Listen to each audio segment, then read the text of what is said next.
கேள்விகளற்ற நிலை என்று ஒன்று இருக்கிறது. அது கேள்விகள் மூலமாக தான் அடையணும். ஒரு ஆற்றை கடக்கணுன்னா ஆற்று வழியாக தான் போகணும். எது ஒன்றையுமே அதன் வழியாக தான் கடந்து போகணும். ஆசையும் தேவையுமே அனைத்தையும் தீர்மானிக்கிறது. முதலில் உங்களுடைய ஆசை தேவையாக மாறுகிறது. தேவையை தேடும் பொழுது அது கேள்வியாக மாறுகிறது. எப்படி கிடைக்கும், எப்படி எடுக்கலாம், என்ன பண்ணலாம், ஏது பண்ணலாம், யார் வழி சொல்லுவா, நிறைய கேள்விகள் நமக்குள்ளே இருக்கிறது. அதில் தேவையான கேள்விகள் அவற்றை நாம் ஒதுக்கிவிட்டு தேவையற்ற கேள்விகளில் நாம் மூழ்கி போகிறோம். அதுதான் நம்முடைய துன்பமாகவும் ஏழ்மையாகவும் வறுமையாகவும் நம்ம மேல் படுகிறது. நீங்கள் ஒரு கேள்வி எழுப்புகிறீர்கள் என்றால் அதற்குண்டான பதில் உங்களுடையது, உங்களுக்குள் இருக்கிறது. அதை கண்டடையும் வரை நீங்கள் யாருடைய பதிலாலும் திருப்தி அடைய மாட்டீர்கள். நான் உங்களுக்கு சொல்லிக் கொடுக்கறதுக்கு ஒன்றும் கிடையாது. இறைவன் எனக்கு அறிவுறுத்தியது உங்களுக்கும் அறிவுறுத்தி இருக்கிறான். நான் அதை அறிகிறேன், நான் அதை பார்க்கிறேன். நீங்களும் இறைவனுடைய இருப்பிடமாகத்தான் இருக்கிறீர்கள். கேள்விகள் வேறு, குழப்பங்கள் வேறு. வேணும் என்ற எண்ணத்தை தவிர வேறு எந்த எண்ணமும் இல்லாதிருப்பவனுக்குத்தான் தேவை நிறைவேறுகிறது. ஒரு குடும்பத்தில் கூட யாரையும் சகிச்சிக்க முடியாது. உடனே சண்டை வந்துடும். அக்கம் பக்கத்தில் உடனே சண்டை வரும். ஏன்னா எல்லாம் தனித்தனியானவங்க. அறிஞர் பெருமக்களுக்கும் அறிவுரை சொல்கிறவனுக்கும் வித்தியாசம் என்னன்னா, அறிவுரை சொல்பவன் தன்னை அவனுக்குள் நுழைப்பான். அறிஞர் பெருமக்கள் அவனை அவனுக்குள் நுழைப்பார்கள். தேவைன்னு ஒன்று இருந்தால் நீ அடங்கணும் இல்லை, நீ பணியணும் இல்லை, நீ போய் உட்காரணும் இல்லை. உன்னுடைய குற்றம் கூறும் குணத்தை, பொறாமையினுடைய நெருப்பை நீயே அணைக்கணும் இல்லை. உடம்பு சரியில்லைன்னா உடம்பு சரியாகணுன்ற தேவையின் மீது நீ திரும்பணும். தேவையின் மீது திரும்பினா அதற்குண்டான வழிமுறை நோக்கி வரும். நீயே ஒரு அறிவு பெற்றவனை போல நினச்சிக்கிட்டு எனக்கு அப்படி இப்படின்னு சொல்லிட்டு நானும் இறைவன் சரியாக்கிடுவான், அப்படி சரியாக்கிடுவான்னு கற்பனையில் மூழ்கி எந்த நம்பிக்கையும் இல்லாமல், எந்த ஒழுக்கமும் இல்லாமல், நோய் வந்தால் மட்டும் இறைவன் சரியாக்கிடுவான், மற்றபடி பொறாமை வெறுப்பு இதெல்லாம் வந்தால் இறைவன் சரியாக்க மாட்டான். இந்த மாதிரி கும்பல் நிறைய இருக்குது. நிகழ்ந்து கொண்டு இருக்கிற நிகழ்ச்சிகளில் கேள்வி கேட்பான். அது ஏன் இப்படி நடக்குது, உனக்கு என்ன நடக்கணுன்றது கேள்வியாக இருக்கணும் தவிர அது ஏன் இப்படி நடக்குதுன்னா, தேவையை மட்டும் சிந்தியுங்கள். தேவையின் மீது மனதை நிறுத்துங்கள். அங்கலாய்க்க விடாதீர்கள், அலைப்பாய விடாதீர்கள், அதிலேயே நிலைத்திருங்கள். எந்த பொருளை பார்த்தாலும் பிடிக்காது, அது எனக்கு வேணாம், விருப்பமும் இல்லை வெறுப்பும் இல்லை, அப்படி இல்லை. நீ அன்பால் ஆகியிரு, எல்லாம் உனக்கு பயன்படும், நீ பயன்படுத்திக்கொள், பயன்படுப்பவர்களுக்கு பகிர்ந்து அளித்து விடு. அதுதான் விருப்பப்பற்ற நிலை. தேவையை நோக்கி இப்போ திரும்பினாலும் ஒரு காலகட்டத்துக்கு அப்புறம் அந்த தேவையின் மீது நிலைத்திருப்பாய். ஒரு துணி எடுக்க ஒரு கடைக்கு போகிறீங்க. துணி எடுக்க முதல்லையே என்ன துணி வேணும்னு தெரியணும். இப்போ நான் உங்களுக்கு ஒன்று கொடுக்குறேன்னா அது உங்களுக்குன்னு நீங்கள் அனுபவிக்கணும். இதோட குவாலிட்டியானது இருக்குதுன்னு நீங்கள் சொன்னீங்கன்னா தப்பு இல்லையா? அது இந்த வாழ்க்கையை சுகமாக வாழணுன்னா எப்படி வாழுறது? தேவையை நோக்கி திரும்பணும். தேவையை அலட்சியம் செய்கிறவன் தான் மனதை ஓட விட்றான். நிறைய இன்ஃபர்மேஷன் கேதர் பண்ணுறான். ஒன்று விட்டு ஒன்று தாண்டி அதில் பல மரம் கண்ட தச்சன் ஒரு மரம் வெட்டான். என்ன சாப்பிட்றோன்னு தெரிஞ்சு சாப்பிட்டா சாப்பாடு, எதையோ பாட்டு கேட்டுக்கிட்டு பேசிக்கிட்டு சாப்பிட்டா அது கூப்பாடு. கவனத்தோடு என்ன ஏற்றப்பட வேண்டுமோ அது ஏற்றப்பட வேண்டும், என்ன செய்யப்பட வேண்டுமோ அது செய்யப்பட வேண்டும். இதுதான் கர்மயோகம்.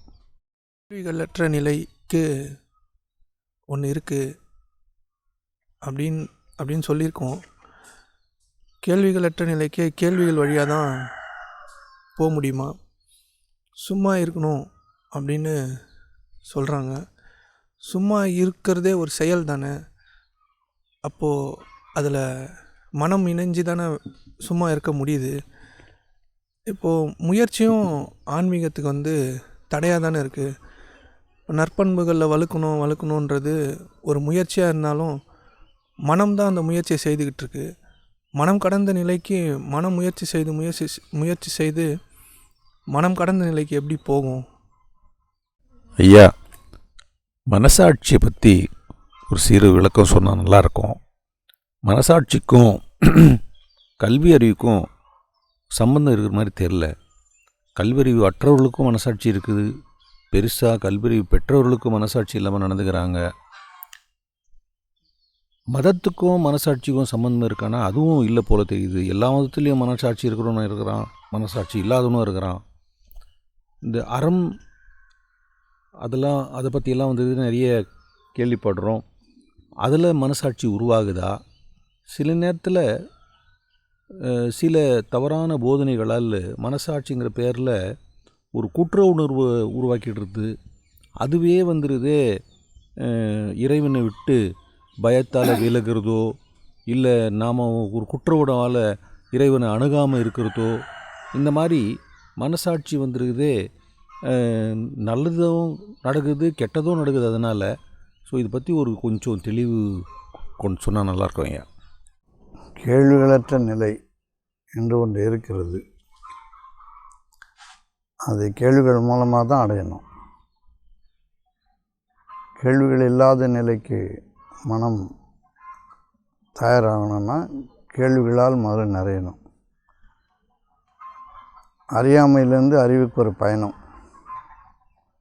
அறியாமையில் கேள்வி எழுது, அறிவில் கேள்வி உச்சத்துக்கு போகுது, அன்பில் போய் கேள்வி முடிஞ்சு போகுது. அன்பு எங்கு நிறைவு பெறுகிறதோ, அன்பு எங்கு ஊற்றெடுக்கிறதோ, அன்பு எங்கு பிரவாகம் எடுக்கிறதோ, அன்பே வடிவமாக நாம் ஆகி போனோமோ அங்கு கேள்விகள் இல்லை. அறிவு கேள்வியினுடைய உச்சம், அறியாமை கேள்விகளற்ற நிலை, கேள்விகள் அற்ற நிலை. அறியாமையிலிருந்து அறிவுக்கான ஒரு பயணம், அறிவிலிருந்து அன்பிற்கான ஒரு பயணம். எல்லா அறிவுகளும் அன்பிலே முடிவுறுகிறது. அதனால் அறிவு பெறுவதற்காக கேள்விகள் அவசியம். ஒரு ஆற்றை கடக்கணுன்னா ஆற்று வழியாக தான் போகணும். எது ஒன்றையுமே அதன் வழியாக தான் கடந்து போகணும். அதனுடைய முடிவை அடைவதற்கு அதுதான் உபகரணமே. அதனால் கேள்விகள் இல்லாத நிலைக்கு போகணுன்னா கேள்விகளால் நிறையணும். கேள்விகளால் ஏன் நிறையணும்னா, உலகம் பலவாறாக இருக்கிறது, ஒரு மாதிரி இல்லை, ஒரே மாதிரி இல்லை, பலவாறாக இருக்கிறது. வேற்றுமைகள் நிறைய இருக்குது. எல்லா பொருள்களிலும் தனித்தனியாக படைக்கப்பட்டு இருக்கிறது. எல்லா பொருள்களும் மனங்களும் தனித்தனியாக இருக்கிறதுனால ஒரே தேவை ஒன்றாக இருந்தாலும் எண்ணங்கள் வேறு வேறு விதமாக இருக்குது. சாப்பாடு, துணிமணி, போக்குவரத்து இதெல்லாம் ஒரே தேவையாக இருந்தாலும் அது பெறுகின்ற வழி வேறு வேறையாக இருக்குது. அதை அனுபவிக்கின்ற மனங்கள் வேறு வேறையாக இருக்குது. ஒருத்தருக்கு பிடிக்கிறது இன்னொருத்தருக்கு பிடிக்காது.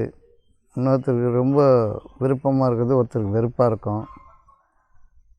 தராதரம் பார்ப்பாங்க, குவாலிட்டி, இதெல்லாம் வேறுபாடுகள் நிறைய இருக்கிறதுனால தேவை துணிமணி தேவைதானாலும் துணிமணியில் நிறைய வகைப்பாடுகள் நிறைய இருக்கிறதுனால நம்ம எதை தேடி போகிறோன்றதில் கேள்விகள் எழும். இப்போ தேவையின் பொருட்டு தான் கேள்வி எழுது. ஆசையும் தேவையுமே அனைத்தையும் தீர்மானிக்கிறது. முதலில் உங்களுடைய ஆசை தேவையாக மாறுகிறது. தேவையை தேடும் பொழுது அது கேள்வியாக மாறுகிறது. எப்படி கிடைக்கும், எப்படி எடுக்கலாம், என்ன பண்ணலாம், ஏது பண்ணலாம், யார் வழி சொல்லுவா என்பது போல கேள்விகள் எழும். அறியாமையிலேருந்து அறிவுக்கான ஒரு பயணம். அப்போ கேள்விகள் இல்லாத மனம் அறியாமையில் மூழ்கி கிடக்குது. கேள்விகள் இல்லாத மனமும் கேள்விகள் நின்று போன மனமும் ஒன்று தான். கேள்விகள் நின்று போன மனம் உச்சபட்சம் அன்பால் நிறைந்தது. கேள்விகள் எழாத மனம் அறியாமையில் நிறைந்தது. அதனால் கேள்விகள் எழணும். ஒரு உலகத்தை பகுப்பாய்வு செய்வதற்கு கேள்விகள் அவசியம். அன்பே கடவுள்னு சொல்லும்போது கடவுள் தன்மை அடையும் பொழுது நாம் அன்பால் ஆகியிருப்போம். அன்பில் கேள்விகள் இல்லை. அன்பில் ஏற்றுக்கொள்ளுதலும் அனுபவித்தலும் மட்டும்தான் இருக்கிறது. பகிர்ந்தளித்தல், கொடுத்தல் மட்டும்தான் இருக்கிறது. எங்கு கொடுத்தல் இருக்கிறதோ அங்கு கேள்வி இல்லை.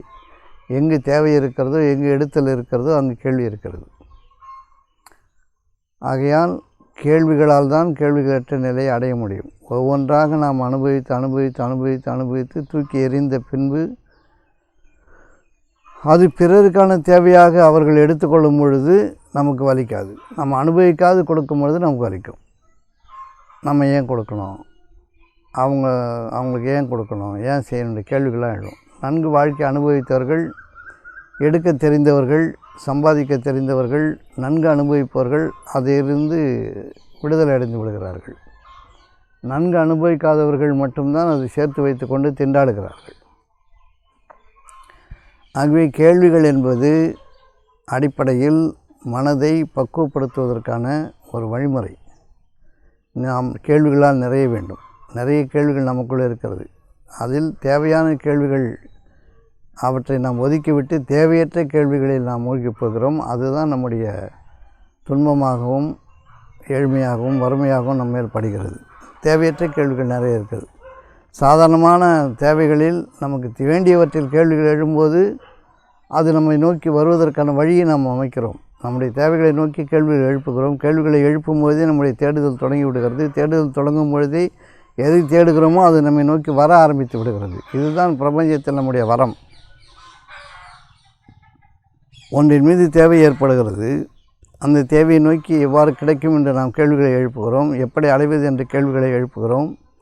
அந்த கேள்விகள் எழுந்த உடனே நாம் எதை தேடுகிறோமோ அதை நம்மை நோக்கி வர ஆரம்பித்து விடுகிறது. நாம் அந்த கேள்வியில் முழுதாக நிறையும் பொழுது, தேவை நிறைந்திருக்கும் பொழுது தேவை தானாகவே நம்மை அடைந்து விடுகிறது. அந்த தேவையின் மீது நாம் நிலைத்திருக்கும் போது தேவையில்லாதவற்றை கலந்து விடுகிறோம். நல்லவற்றோடு தீயவற்றையும் கலந்து விடுகிறோம். அப்பொழுது நம்முடைய தேவைகள் நம்மை நோக்கி வந்து கொண்டிருந்த தேவைகள் யாவும் பின்னோக்கி சென்று விடுகின்றன. நினைத்ததை அடைய முடியாத நிலைமைக்கு நாம் தள்ளப்பட்டு விடுகிறோம். இதுதான் நம்முடைய நிலைப்பாடு. ஆகவே கேள்விகள் என்பது நம்மை பண்படுத்துகிறது, பலப்படுத்துகிறது, பக்குவப்படுத்துகிறது. அந்த கேள்விகளை நாம் கேட்கும் பொழுது அதற்கான விடைகளை நமக்குள்ளே அமைந்திருப்பதை நாம் காணாத வரை அந்த கேள்விக்கு பதில் எங்கும் கிடைக்காது. மற்றபடி கேள்விகள் யாரை நோக்கியாவது ஒரு தூதரையோ குருமார்களையோ அறிஞர்களையோ நாம் கேள்வி கேட்கும்போது அவர் உங்களுக்குள் இருக்கிற பதிலைத்தான் காட்டுவார்களே தவிர சொந்த பதிலை தரமாட்டார்கள். அந்த பதில் உங்களுக்குள்ளே அடைந்திருக்கிறது என்பதை அவர்கள் சுட்டி காட்டுவார்கள். கேள்வியும் நீயே பதிலும் நீயே என்பதை உங்களுக்கு அறிவுறுத்துவார்கள். ஆகவே கேள்விகள் என்பது உங்களுடையது, பதிலும் உங்களுடையது என்பதை நீங்கள் எப்பொழுது அறிந்து கொள்கிறீர்களோ அப்பொழுது தான் நீங்கள் அறிவை அடைகிறீர்கள். அறிவை அடைவது என்பது பிறரால் அல்ல. பிறர் உங்களுக்கு ஒரு தூண்டுகோலாக இருப்பார்கள். உங்களை நோக்கி உங்களை செலுத்துவார்கள். அறிஞர் பெருமக்கள் உங்களை நோக்கி உங்களை செலுத்துவார்களே தவிர அவர்களுக்கென்று உங்கள் மீது எந்த குறைபாடோ எந்த நிறைவுத்தன்மையும் இருக்காது. நீங்கள் ஏற்கனவே நிறைவானவர்கள் என்பதை அறிஞர்கள் அறிந்திருக்கிறார்கள். எல்லோரும் நிறைவானவர்கள் என்பதை அறிந்திருக்கிறார்கள். அறியாமை மட்டுமே நம்மை பிளவுபடுத்தியிருக்கிறது. அன்பு நம்மை ஒன்றாக்கி இருக்கிறது. அறிவு நம்மை மிளிரச் செய்கிறது. அன்பு ஒன்றுபடுத்துகிறது, அறியாமை பிளவுபடுத்துகிறது, அறிவு நம்மை மிளிரச் செய்கிறது. ஆகவே உங்களுடைய கேள்விகளுக்கான பதில் உங்களுக்குள்ளே இருக்கிறது என்பதை சுட்டி காட்டுவது தான் அறிஞர் பெருமக்களுடைய குருமார்களுடைய கடமையாகும். அவர்கள் தனியான பதில் எதுவும் கூறுவதில்லை.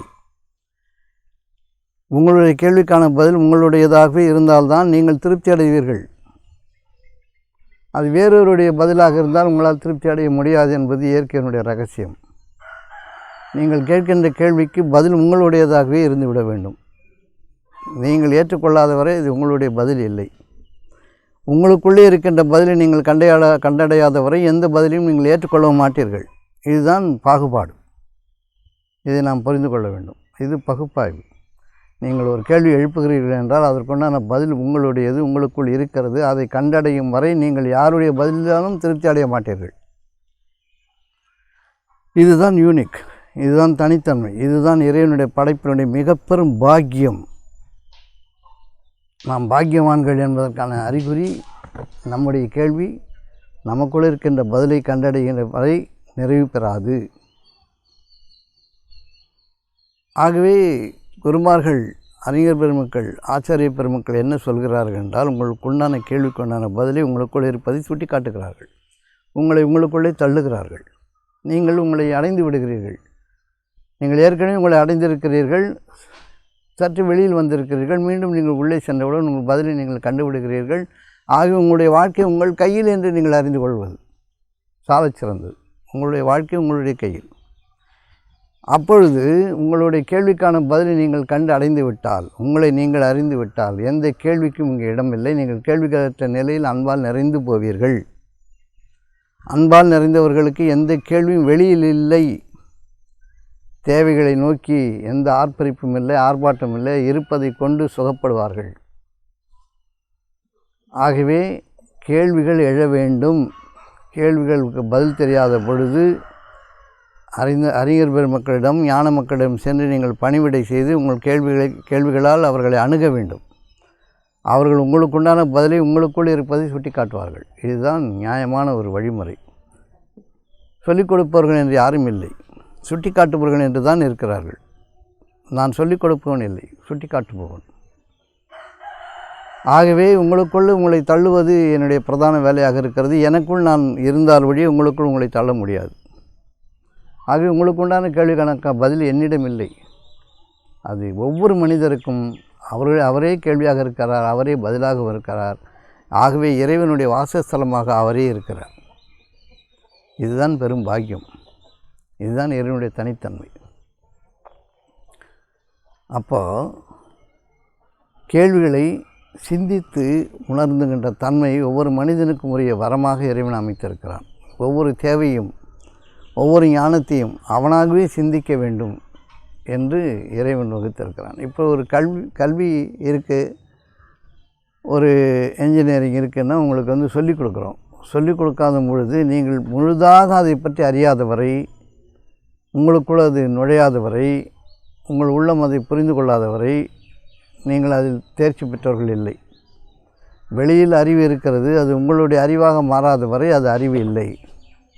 உங்களுடைய அறிவாக மாறிய பின்பு தான் நீங்கள் திறமையாளர்களாக மாறுகிறீர்கள். எவ்வாறு முடிவெடுக்க வேண்டும் என்ற தன்மையை நீங்கள் அடைகிறீர்கள். எந்த நேரத்தில் இதை எப்படி இயக்க வேண்டும், எப்பொழுது நிறுத்த வேண்டும் என்பதெல்லாம் சொல்லிக் கொடுக்கப்பட்டிருந்தாலும் உங்களுடைய அறிவானது அதை இயக்குகின்ற ஆற்றலை பெற்றவுடன் அது உங்களுடைய கைவசம் ஆகிவிடுகிறது. நீங்கள் இயக்குகின்ற ஆற்றலை பெற்று விடுகிறீர்கள். அது வேறு அறிவு, கல்வி அறிவை தாண்டிய ஞானம், அது உயர்ந்த தன்மையான அறிவு. ஒரே விஷயத்தை இயக்குகின்ற அறிவு, அதை பராமரிக்கின்ற அறிவு நம்முடைய தனித்திறமையாக மிளர்கிறது. ஆகவே எந்த ஒரு கல்வியும் உயர்ந்தபட்ச கல்வியாக மாறும் பொழுது, அது சுத்த அறிவாக மாறும் பொழுது அது வேறு பரிணாமத்தில் நம்மளை இயக்குகிறது, அல்லது நாம் அதை இயக்குகிறோம். அந்த தன்னறிவு என்பது மிகவும் முக்கியமானது, மிகவும் அற்புதமானது. அதனால் நீங்கள் சொல்லிக் கொடுக்குறதுன்னு ஒன்றும் கிடையாது. எல்லா கேள்விகளும் பிறரிடம் கேட்கும்போது அது முட்டாள்தனமானது. பிறருடைய பதிலை வாங்கும்போது அது அதைவிட கேவலமானது. இந்த கேள்விகள் உங்களுக்குள் யார் தள்ளுகிறார்களோ, உங்களை நோக்கி உங்களை செலுத்துகிறார்களோ, அவர்களுடைய பதில் அல்ல, அது உங்களுடைய பதிலை நோக்கி உங்களை தள்ளுகிறார்கள். நீங்கள் திண்டாடுகிறீர்கள். இவர் சொன்னார், இவர் இவ்வாறு கூறிவிட்டார், இவர் அறிவுரை சொல்கிறார், இவர் எப்படி இருக்கிறார், இவரே அப்படி இருக்கிறார், இவர் என்ன இப்படி சொல்கிறாருன்னு நம்ம ஏதாவது சொல்லும் பொழுது கோபம் அடைகிற மக்கள் அதிகம் இருக்கிறார்கள். இப்போ ஒரு குடும்பம் வந்து தப்பாக இருக்குது பார்க்குறோம், அந்த மனிதர் நல்ல நிலைமைக்கு வரணும்னு சில விஷயங்களை நம்ம வந்து அவரை நோக்கி தள்ளுறோமே தவிர விருப்பு வெறுப்புடைய மக்கள் எந்த நன்மையும் செய்ய முடியாது. ஒரு விருப்பு வெறுப்பு, நான் சொல்லுகிறேன், நான் செய்கிறேன், நான் சொல்வதை கேள், நான் சொல்வதை செய் என்று சொல்லி தன்னுடைய கருத்தை எவன் பிரதானப்படுத்துகிறானோ அவனால் எந்த நேர்வழியும் சொல்ல முடியாது. இறைவனுடைய கருத்தை, இறைவனுடைய ஆற்றலை, இறைவனுடைய வழிமுறையை, இறைவனுடைய வழிகாட்டுதலை, அவனுடைய நேர்வழியை ஒரு ஊடகமாக செலுத்துகின்ற திறமை யாருக்கு இருக்கிறதோ அவர்கள்தான் ஒருவரை நேர்வழிப்படுத்த முடியும். நேர்வழிக்குள் அவர்களை தள்ளுகிறார்கள், அவ்வளோதான். இவர்களுக்கென்று தனி நேர்வழி இல்லை. இறைவனுடைய நேர்வழி இவர்களிடம் இருக்கிறது, அதை பகிர்ந்தளிக்கிறார்கள், அவ்வளோதான். இப்போ ஏதாவது ஒருத்தர் நன்மையை பேசுனேன்னா இவர் புத்தி சொல்ல வந்துட்டாருன்றான்,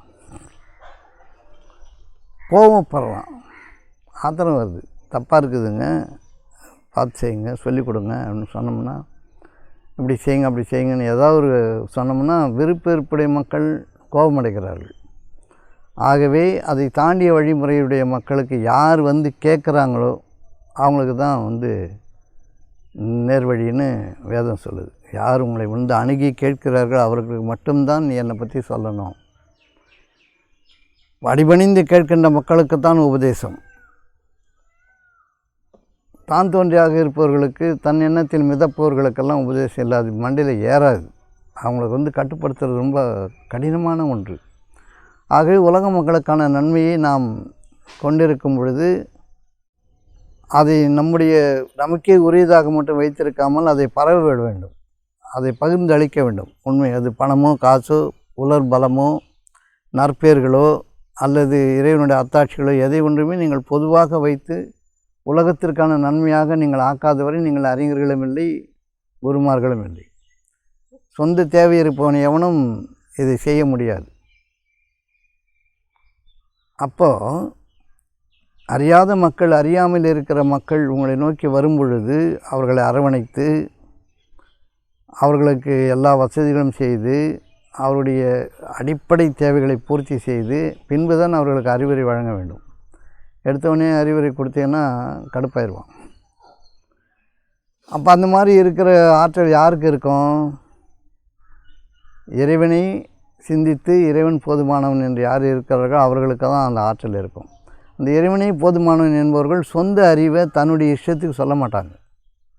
அவர்கள் சொல்வதெல்லாம் இறைவனுக்கு அச்சத்தோடு இறைவன் சொல்லியதை மட்டும் சொல்வார்கள். அதை கூட கேட்குற மக்கள் உட்கார்ந்து பணிஞ்சு கேட்டால் வழியே அவர்களுக்கு அறிவுரை பலன் அளிக்காது. அவர்களாக விரும்பி கேட்காத வரை அறிவுரைகள் இலவசம் அல்ல. அதை வாரி அரைக்கக்கூடாது. உபதேசங்கள் இலவசம் அல்ல. உபதேசங்கள் இலவசம்தான். அந்த இலவசம் இங்கேருந்து கொடுக்கறதில்ல, அது உங்கள்கிட்டே இலவசமாக இருக்குது. நீங்கள் எதை அறிய வேண்டுமோ அதால் தான் நீங்கள் ஆக்கப்பட்டிருக்கிறீர்கள். எதை அனுபவிக்க வேண்டுமோ அதால் தான் அதுதான் உங்களுக்கு கொடுக்கப்பட்டிருக்கிறது. இதில் எந்த மாற்று கருத்தும் இல்லை. புதிதாக நான் சொல்கிறதுக்கு ஒன்றுமே கிடையாது. நான் பார்த்திருக்கிறேன், நீங்கள் பார்க்கவில்லை. நான் கேட்டிருக்கிறேன், நீங்கள் கேட்கவில்லை. நான் அனுபவித்திருக்கிறேன், நீங்கள் அனுபவிக்கவில்லை. நான் என்னை அனுபவித்திருக்கிறேன், நீங்கள் உங்களை அனுபவிக்கவில்லை. நான் என்னை கேட்டிருக்கிறேன், நீங்கள் உங்களை கேட்கவில்லை. நான் என்னை பார்த்திருக்கிறேன், நீங்கள் உங்களை பார்க்கவில்லை. இதுதான் வித்தியாசம்.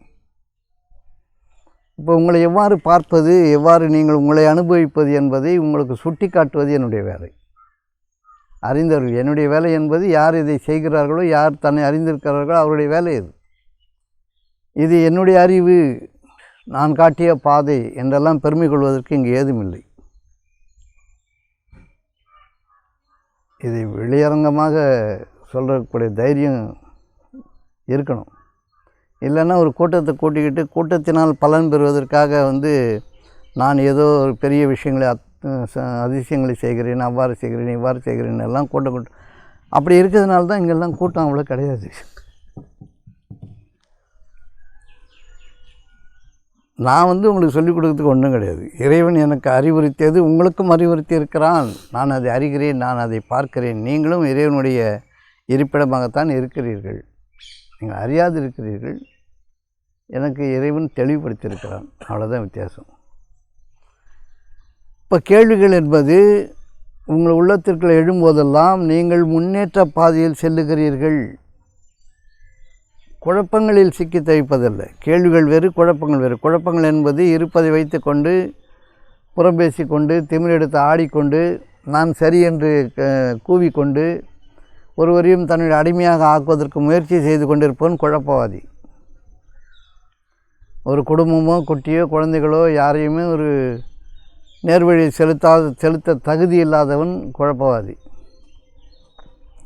ஏனென்றால் அவன் நேர்வழியில் இல்லை. அவன் நேர்வழியில் இல்லை. குழப்பவாதியாக இருப்பவன் குழப்பத்தை தவிர அவனால் விளக்க முடியாது. அப்போ கேள்விகள் வேறு, இருப்பதை வைத்து கொண்டு தன்னுடைய எண்ணங்களை அதிகப்படுத்தி கொண்டு ஆர்ப்பரித்து கொண்டு அட்டகாசம் செய்து கொண்டு இருப்பவன் செய்கின்ற செயல் வேறு. கேள்விகள் என்பது ஒரு தேவையை நோக்கி தெளிவாக எழுகின்ற ஒரு எண்ணம். இது ஏன், இது எதற்காக, ஏன் இவ்வாறு நடக்கிறது, எப்படி இது நடக்கிறது, இப்படி நடக்கலாமா என்று சிந்தனையின் வாயிலாக தன் மனதை நிறுத்திவிடுவதன் வாயிலாக எழுகின்ற எண்ணங்கள் கேள்விகள். தன் மனதை ஓட விட்டு கொண்டு ஆட்டம் போட்டுக்கொண்டு குழப்பங்களை விளைவித்து கொண்டு குற்றங்களை பேசிக்கொண்டு சண்டையிட்டு கொண்டு இருப்பவன் குழப்பவாதி. அவனுங்களுக்கு கேள்வியில் இல்லை, அவனுக்கு குழப்பம் நிறைந்திருக்கிறது. அப்போது தன்னுடைய தேவையை நோக்கி திரும்புவன், தன் தேவையை அலட்சியம் செய்பவனுடைய அநியாயக்காரன் யார்?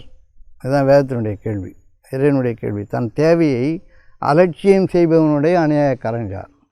தன் தேவையின் மீது நிலைத்திருப்பவன் தன் மனதை நிறுத்துகிறான். மனதை நிறுத்தியவுடன் அந்த தேவைக்கான கேள்விகள் அவனுக்குள் பிறப்பெடுக்கின்றன. ஆகவே எண்ணம் தோன்றுகிறது. தோன்றுகின்ற எண்ணம் உருவாகிறது. அது உருவமாக ஆகிறது. அது படைப்பாக ஆகிவிடுகிறது. அவனுடைய தேவைக்கான படைப்பாக அது பொருளாக மாறிவிடுகிறது. ஆகவே இருக்கின்ற அறிவை வைத்துக்கொண்டு குழப்பங்களை ஏற்படுத்துவது ஒருவனை கேள்விகளற்ற நிலைக்கு தள்ளிவிடும். அவனால் கேள்வி இல்லாத நிலைக்கு சென்றது போல் இருக்கும். ஒரு கேள்வி எனக்கு இல்லைன்னுவான். அவன் அறியாதவன். அவனுக்கு துன்பம் இருக்கிறது, அவனுக்கு கேடு இருக்கிறது, அவனுக்கு உலகம் எதிராக திரும்பிவிடும். அவன் வைத்திருக்கின்ற குடும்பமும் அவனுக்கு உதவாது, மனைவி மக்களும் உதவ மாட்டார்கள். இதுதான் துன்பம், இதுதான் வறுமை, இதுதான் நோய், இதுதான் இழிவு.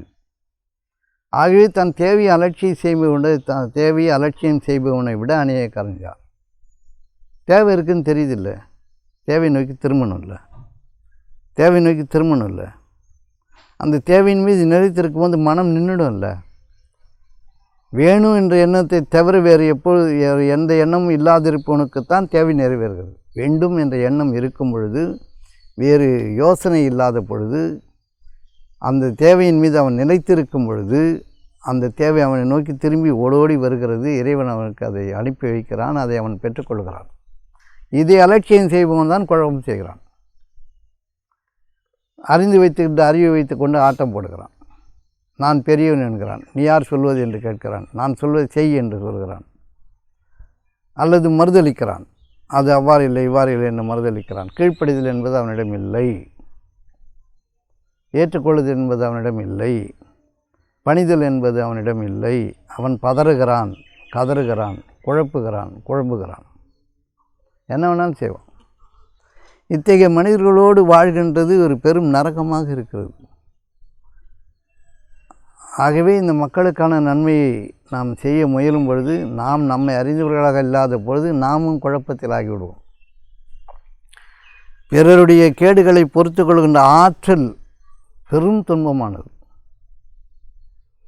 பிறர் செய்கின்ற குழப்பங்களை ஜீரணிக்கின்ற ஆற்றல் ஒருவரிடம் இல்லை என்றால் அவரும் குழப்பத்தில் ஆகிவிடுவார். ஆகவே இறை நோக்கிய சிந்தனையில் யார் ஓயாது சிந்திக்கிறார்களோ, ஓயாது நிலைத்திருக்கிறார்களோ, அவர்களால் தான் இந்த மனிதர்களை சகித்து கொள்ள முடியும். ஆனால் தான் யாரையும் சகிச்சிக்க முடியல. ஒரு குடும்பத்தில் கூட யாரையும் சகிச்சிக்க முடியாது. உடனே சண்டை வந்துடும், அக்கம் பக்கத்தில் உடனே சண்டை வரும். ஏன்னா எல்லாம் தனித்தனியானவங்க, அன்பால் இணையவே இல்லை, அறியாமையால் இணைந்திருக்கிறார்கள். அன்பால் இணையவே இல்லை. அன்பு என்பது துளியும் இல்லை. அவர்களுக்கென்று ஒரு எண்ணம் இருக்கிறது, அவர்களுக்கென்று ஒரு குடும்பம் தனியானது என்று எண்ணிக்கொண்டார்கள். அவ்வாறு இல்லை. ஒவ்வொருவருக்கு தேவையின் மீது ஒருவரும் ஒவ்வொருடைய தேவையை உடையவர்கள். ஒருவருடைய தேவை இன்னொருவருக்கு இருக்கிறது. ஒருவருடைய உதவி இல்லாமல் இந்த உலகத்தில் வாழ முடியாது. இதை அறியாதவர்கள் என் குடும்பம், என் வேலை, என் மக்கள் என்று தனித்து பிரிந்து அறியாமல் மூழ்கி கிடப்பதன் காரணமாக தான் உலகம் துன்பமாக இருக்கிறது. அன்பு என்பது இங்கு துளியும் இல்லை. அறிவு இருக்கிறது, ஓரளவிற்கு அறியாத தன்மையிலிருந்து அறிவை பெற்றுவிட்டது போல ஒரு கற்பனை இருக்கிறது. அறிவு அடைந்து விட்டதை போல கற்பனைக்கிறார்கள். அவர்கள் அறிவை அடைந்தவர்கள் இல்லை. அறிவில் முதிர்ச்சி பெற்றவர்கள் அன்பில் வீழ்ந்து விடுவார்கள். அறிவில் முதிர்ந்தவர்கள் அன்பில் வீழ்வார்கள். அறிவின் முதிர்ச்சி தான் அன்பு. எல்லா அறிவுகளும் அன்புக்குள் அடக்கம். அறிவு என்பது தனியாக இயங்க முடியாது, அன்போடு சேர்ந்து இயங்கும். அன்பாக மாறாதவரை அது இயக்கம் இல்லை. அன்பாக மாறாதவரை அறிவு இயங்குவதில்லை. அன்பாக மாறிய அறிவு தான் அறிவு. அதுதான் ஒழுக்கம், அதுதான் நேர்மை, அதுதான் இரக்கம், அதுதான் கனிவு, அதுதான் இந்த நம்ம சொல்கிறோமே பாசம். இதெல்லாம் அதுதான். அறியாமையில் இருக்கின்ற எதுவுமே குட்டிச்சோறானது தான். அறியாமையே பெரிய இருள். ஆகவே தன் தேவையின் மீது ஒருவன் திரும்பாத வரை அவன் குழப்பவாதி தான். தன் தேவையை அலட்சியம் செய்பவன் எவனும் குற்றவாளி தான். இறைவனுடைய சாபத்திற்கு ஆளானவன். தேவை அறிவிக்கப்படும் பொழுது அந்த தேவையின் மீது அவன் இருக்கணும். மற்ற யோசனைகளை அவன் விலக்கி வைக்கணும். அறிந்தவர்கள் சொல்வதை கேட்கணும். தனக்குள் தான் எவ்வாறு பயணிப்பது என்பதை தான் அறிந்தவர்கள் அவனுக்கு சொல்லிக் கொடுப்பார்கள். உனக்குள் நீ எவ்வாறு பயணிப்பது என்பதை சொல்லித் தருவார்கள். அவர்களுக்கென்று சொந்த வெறுப்பு இல்லை. அவர்கள் சில நேரங்களில் கடினமாக பேசுவார்கள், கடிந்து கொள்வார்கள். ஆகவே அறிந்தவர்கள் கூறுவதை கீழ்ப்படிந்து கேளுங்கள். கடிந்து கொள்வதை வைத்துக்கொண்டு இவரை என்னை திட்டிவிட்டார், அவ்வாறு பேசிவிட்டார், இவரோடு நம்ம இருக்க முடியாது, போக முடியாது, வர முடியாதுன்னா ஆர்ப்பரிப்பான். அவன் தன் அழிவை தேடிக்கொண்டவன். தனக்கு தானே தீங்கிழித்துக் கொள்பவன் ஆர்ப்பரிப்பான். தன்னுடைய மன இறுக்கத்தை எவ்வாறு கையாள்வது என்பது தெரியாமல் துடிப்பான். தனக்கென்று ஒரு அறிவு இருப்பதாக எண்ணிக்கொள்வான். இதெல்லாம் உலகத்தில் இயற்கையாக இருக்குது. இயற்கையானா சாத்தானுடைய தூண்டுதல், தீய எண்ணங்களுடைய தூண்டுதல் மனிதர்களை பிளவுபடுத்தி இருக்கிறது. ஆகவே வேதங்கள் என்ன சொல்லுதுன்னா, என்னை பற்றி யார் கேட்குறாங்களோ அவங்களுக்கு சொல்லு. இறைத்தன்மையை நான் உனக்கு அருகில் இருக்கிறேன், இறைத்தன்மையில் உன்னை பூர்த்தி செய்திருக்கிறேன். என்னை பற்றி யாராவது உன்னிடம் கேட்டால் என்னை பற்றி அவரிடம் பேசு.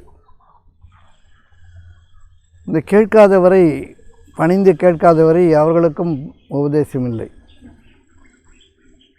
அதனால் பலனும் இல்லை. இப்போ வந்து கேட்குறவங்களுக்கு அவன் சரியாக கேட்கலன்னா கோபுறத்துக்கு ஒன்றும் இல்லை. அவன் கேட்கணும், சில நேரங்களில் தவறிடுவான். ஒருவேளை அவன் திருந்திடலான்றதுக்காக உபதேசத்தை சொல்ல வேண்டிய கட்டாயம் இருக்குது. இப்போது அறிஞர் பெருமக்களுக்கும் அறிவுரை சொல்கிறவனுக்கும் வித்தியாசம் என்னன்னா, அறிவுரை சொல்பவன் தன்னை அவனுக்குள் நுழைப்பான். அறிஞர் பெருமக்கள் அவனை அவனுக்குள் நுழைப்பார்கள், அவனை அவனுக்குள் தள்ளுவார்கள். அவ்வளோதான். இது புரியுதா? இப்போது கேள்வி எழலைன்னா நீ தேவையில்லை, இல்லைன்னு அர்த்தம். உனக்கு வந்த தேவையும் இல்லை, நீ குழப்பத்தில் இருக்கிறன்னு அர்த்தம். வானத்துலேருந்து உனக்கு தனியாக பொத்துக்கிட்டு விழுன்னு நீ உட்காந்துருக்குற. இறை நோக்கிய தெளிவு உனக்கு இல்லை. அப்போ உனக்கு கேள்வியே வராது, எந்த கேள்வியும் வராது. மூடப்பட்டவன் நீ. ஏன்னா நீ தேவையை நோக்கி திரும்பவில்லை. தேவையை நோக்கி திரும்பும்போது கேள்வி எழும். கேள்வியின் மீது நிலைத்திருப்பாய். அதற்கான வழிமுறை சொல்பவர்கள் உன் அருகிலே இருக்கிறார்கள்.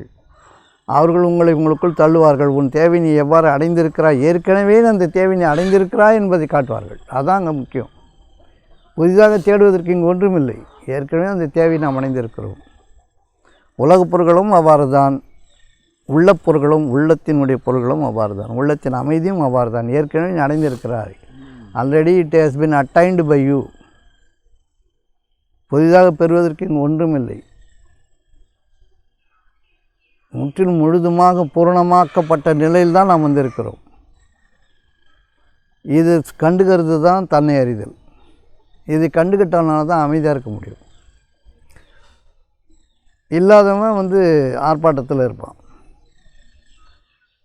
படிப்புன்னுவான், தொழிலுன்னுவான், உணவுன்னுவான், அறிவுன்னுவான், புலமைன்னுவான், சங்கீதன்னுவான், நாடகன்னுவான், எல்லாம் உலகத்துடைய பிரிவாக தன்னை காட்டிக்கொள்வான். அன்பு என்பது எல்லாவற்றையும் உள்ளடக்கியது, எல்லா ஞானங்களையும் உள்ளடக்கியது அன்பு.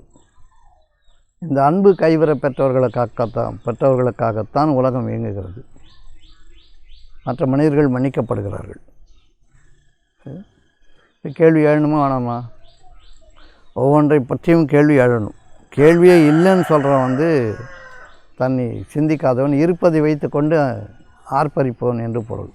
அவன்கிட்ட என்னென்ன இருக்குதோ அதெல்லாம் வச்சுக்கிட்டு கணக்கு போட்டு உட்காந்துருப்பான். அது இப்படி ஆகிடுமா, அது இப்படி ஆகிடுமா, அது இப்படி ஆகிடும், அப்படி இப்படின்னு கணக்கு போட்டு குழம்பிகிட்ருப்பான். அப்புறம் போய் புறம் பேசுவான், பொறாமப்படுவான், ஆத்திரப்படுவான். பிறருக்கு வழங்கப்பட்டிருக்கும் செல்வ வளத்தின்பால் கண்கள் நீட்டி பார்ப்பான். அவனுக்கு எப்படி கிடைச்சது அப்படி கேட்பான். அவனுக்கு மட்டும் என்ன ஸ்பெஷலாக, அவனுக்கு என்ன எப்படி கிடைக்கலாம்? நண்டு மாதிரி ஒரு ஏற நண்டை புண்ணியை இறக்கி விட்டுருவான் அறியாத மக்கள். அதனால்தான் தன் தேவையை அலட்சியம் செய்பவனோட அநியாயக்காரன் யார்? இது மிக பெரும் ஒரு கேள்வி இறைவனிடத்திலிருந்து. தேவைன்னு ஒன்று இருந்தால் நீ அடங்கணும் இல்லை, நீ பணியணும் இல்லை, நீ போய் உட்காரணும் இல்லை.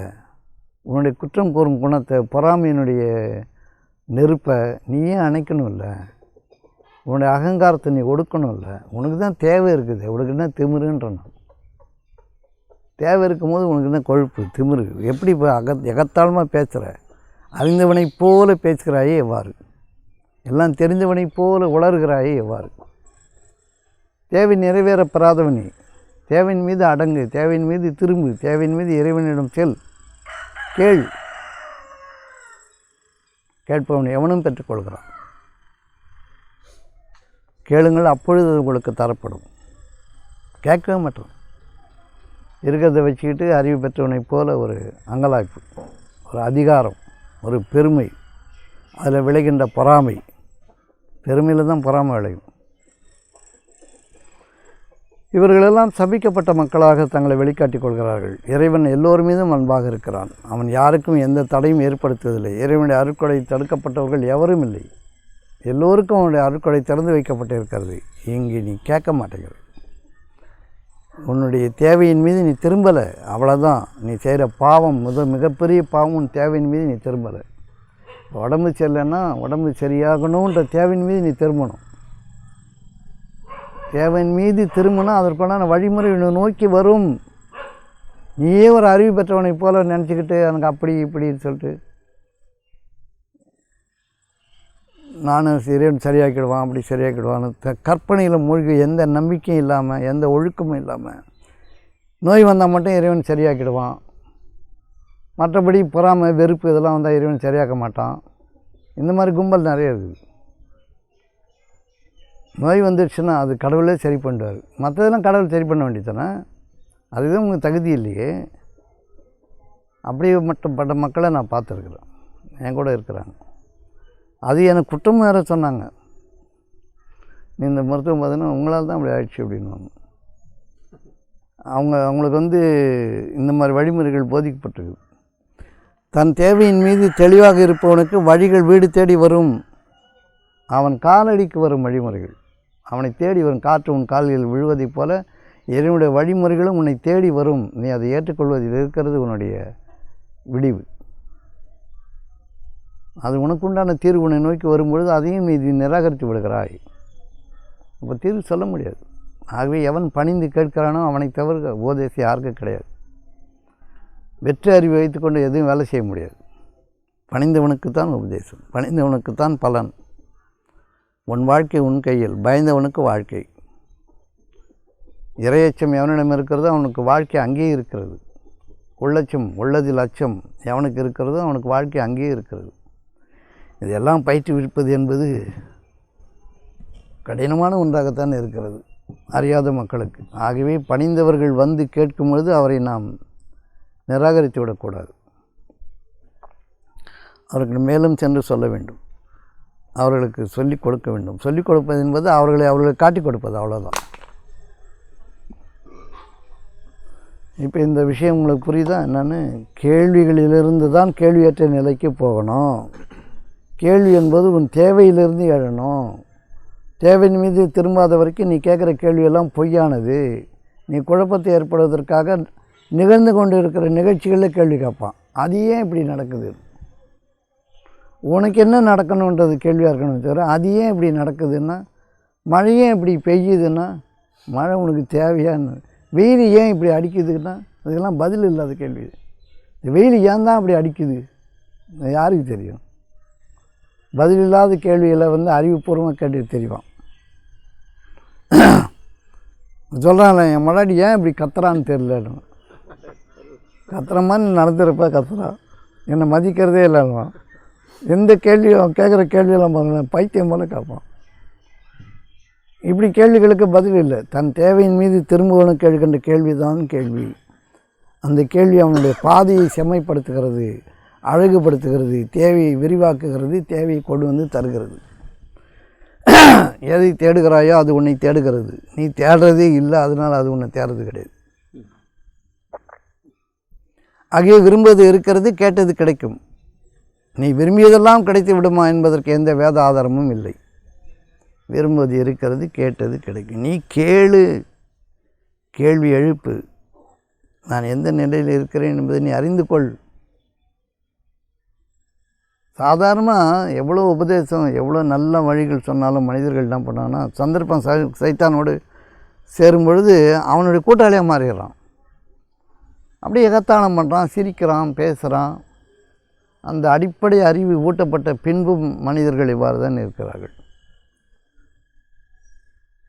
ஏதோ ஒன்று கேலி செய்கிறான், ஏதோ கிண்டல் பண்ணுறான், சிரிச்சுக்கிறான், ஒரு விஷயத்தை கேலி கூத்தாக்குறான். அப்போது அவன் தேவையை நோக்கி திரும்பல், அலட்சியம் செய்கிறான். அவனை விட அநியாயக்காரன் யார் என்ற கேள்வி இறைவன் எழுப்புகிறான். இது இறைவனுடைய கேள்வி. தன் தேவையை அலட்சியம் செய்வதை விட அநியாயக்காரன் யார்? இப்போ தேவையின் மீது திரும்புங்கள், தேவையை மட்டும் சிந்தியுங்கள், தேவையின் மீது மனதை நிறுத்துங்கள், அங்கலாய்க்க விடாதீர்கள், அலைப்பாய விடாதீர்கள், அதிலே நிலைத்திருங்கள். நியாயம் நிலைபெறும் நாளில் அது உங்களை அடைந்துவிடும். எனக்கு கேள்வியே இல்லைன்னு சொல்கிறவன் அவனுக்கு தேவையே இல்லைன்னு அர்த்தமா? இருக்கிறத வச்சு ஆட்டம் போட்டுருக்கான்னு அர்த்தம். எனக்குன்னு ஒரு தகுதி இருக்குதுன்னுவான். உனக்கு எங்கடா இருக்குது தகுதி? தகுதி என்பதே அன்பால் ஆனது தான். அன்பு எங்கே இருக்கிறதோ அவனுக்கு தான் தகுதி இருக்கிறது. அன்பு இல்லாதவங்களுக்கெல்லாம் எந்த தகுதியும் இல்லை. காசு வச்சுருக்கிறவங்க, பணம் வச்சுருக்கிறவங்க, நிலம் வச்சுருக்கிறவங்களாம் தகுதி உடையவர்கள் இல்லை. கல்வி அறிவு பெற்றவர்களெல்லாம் தகுதி உடையவர்கள் இல்லை. அன்பால் நிறைந்தவர்கள் மட்டும்தான் யாவற்றுக்கும் தகுதி உடையவர்கள்.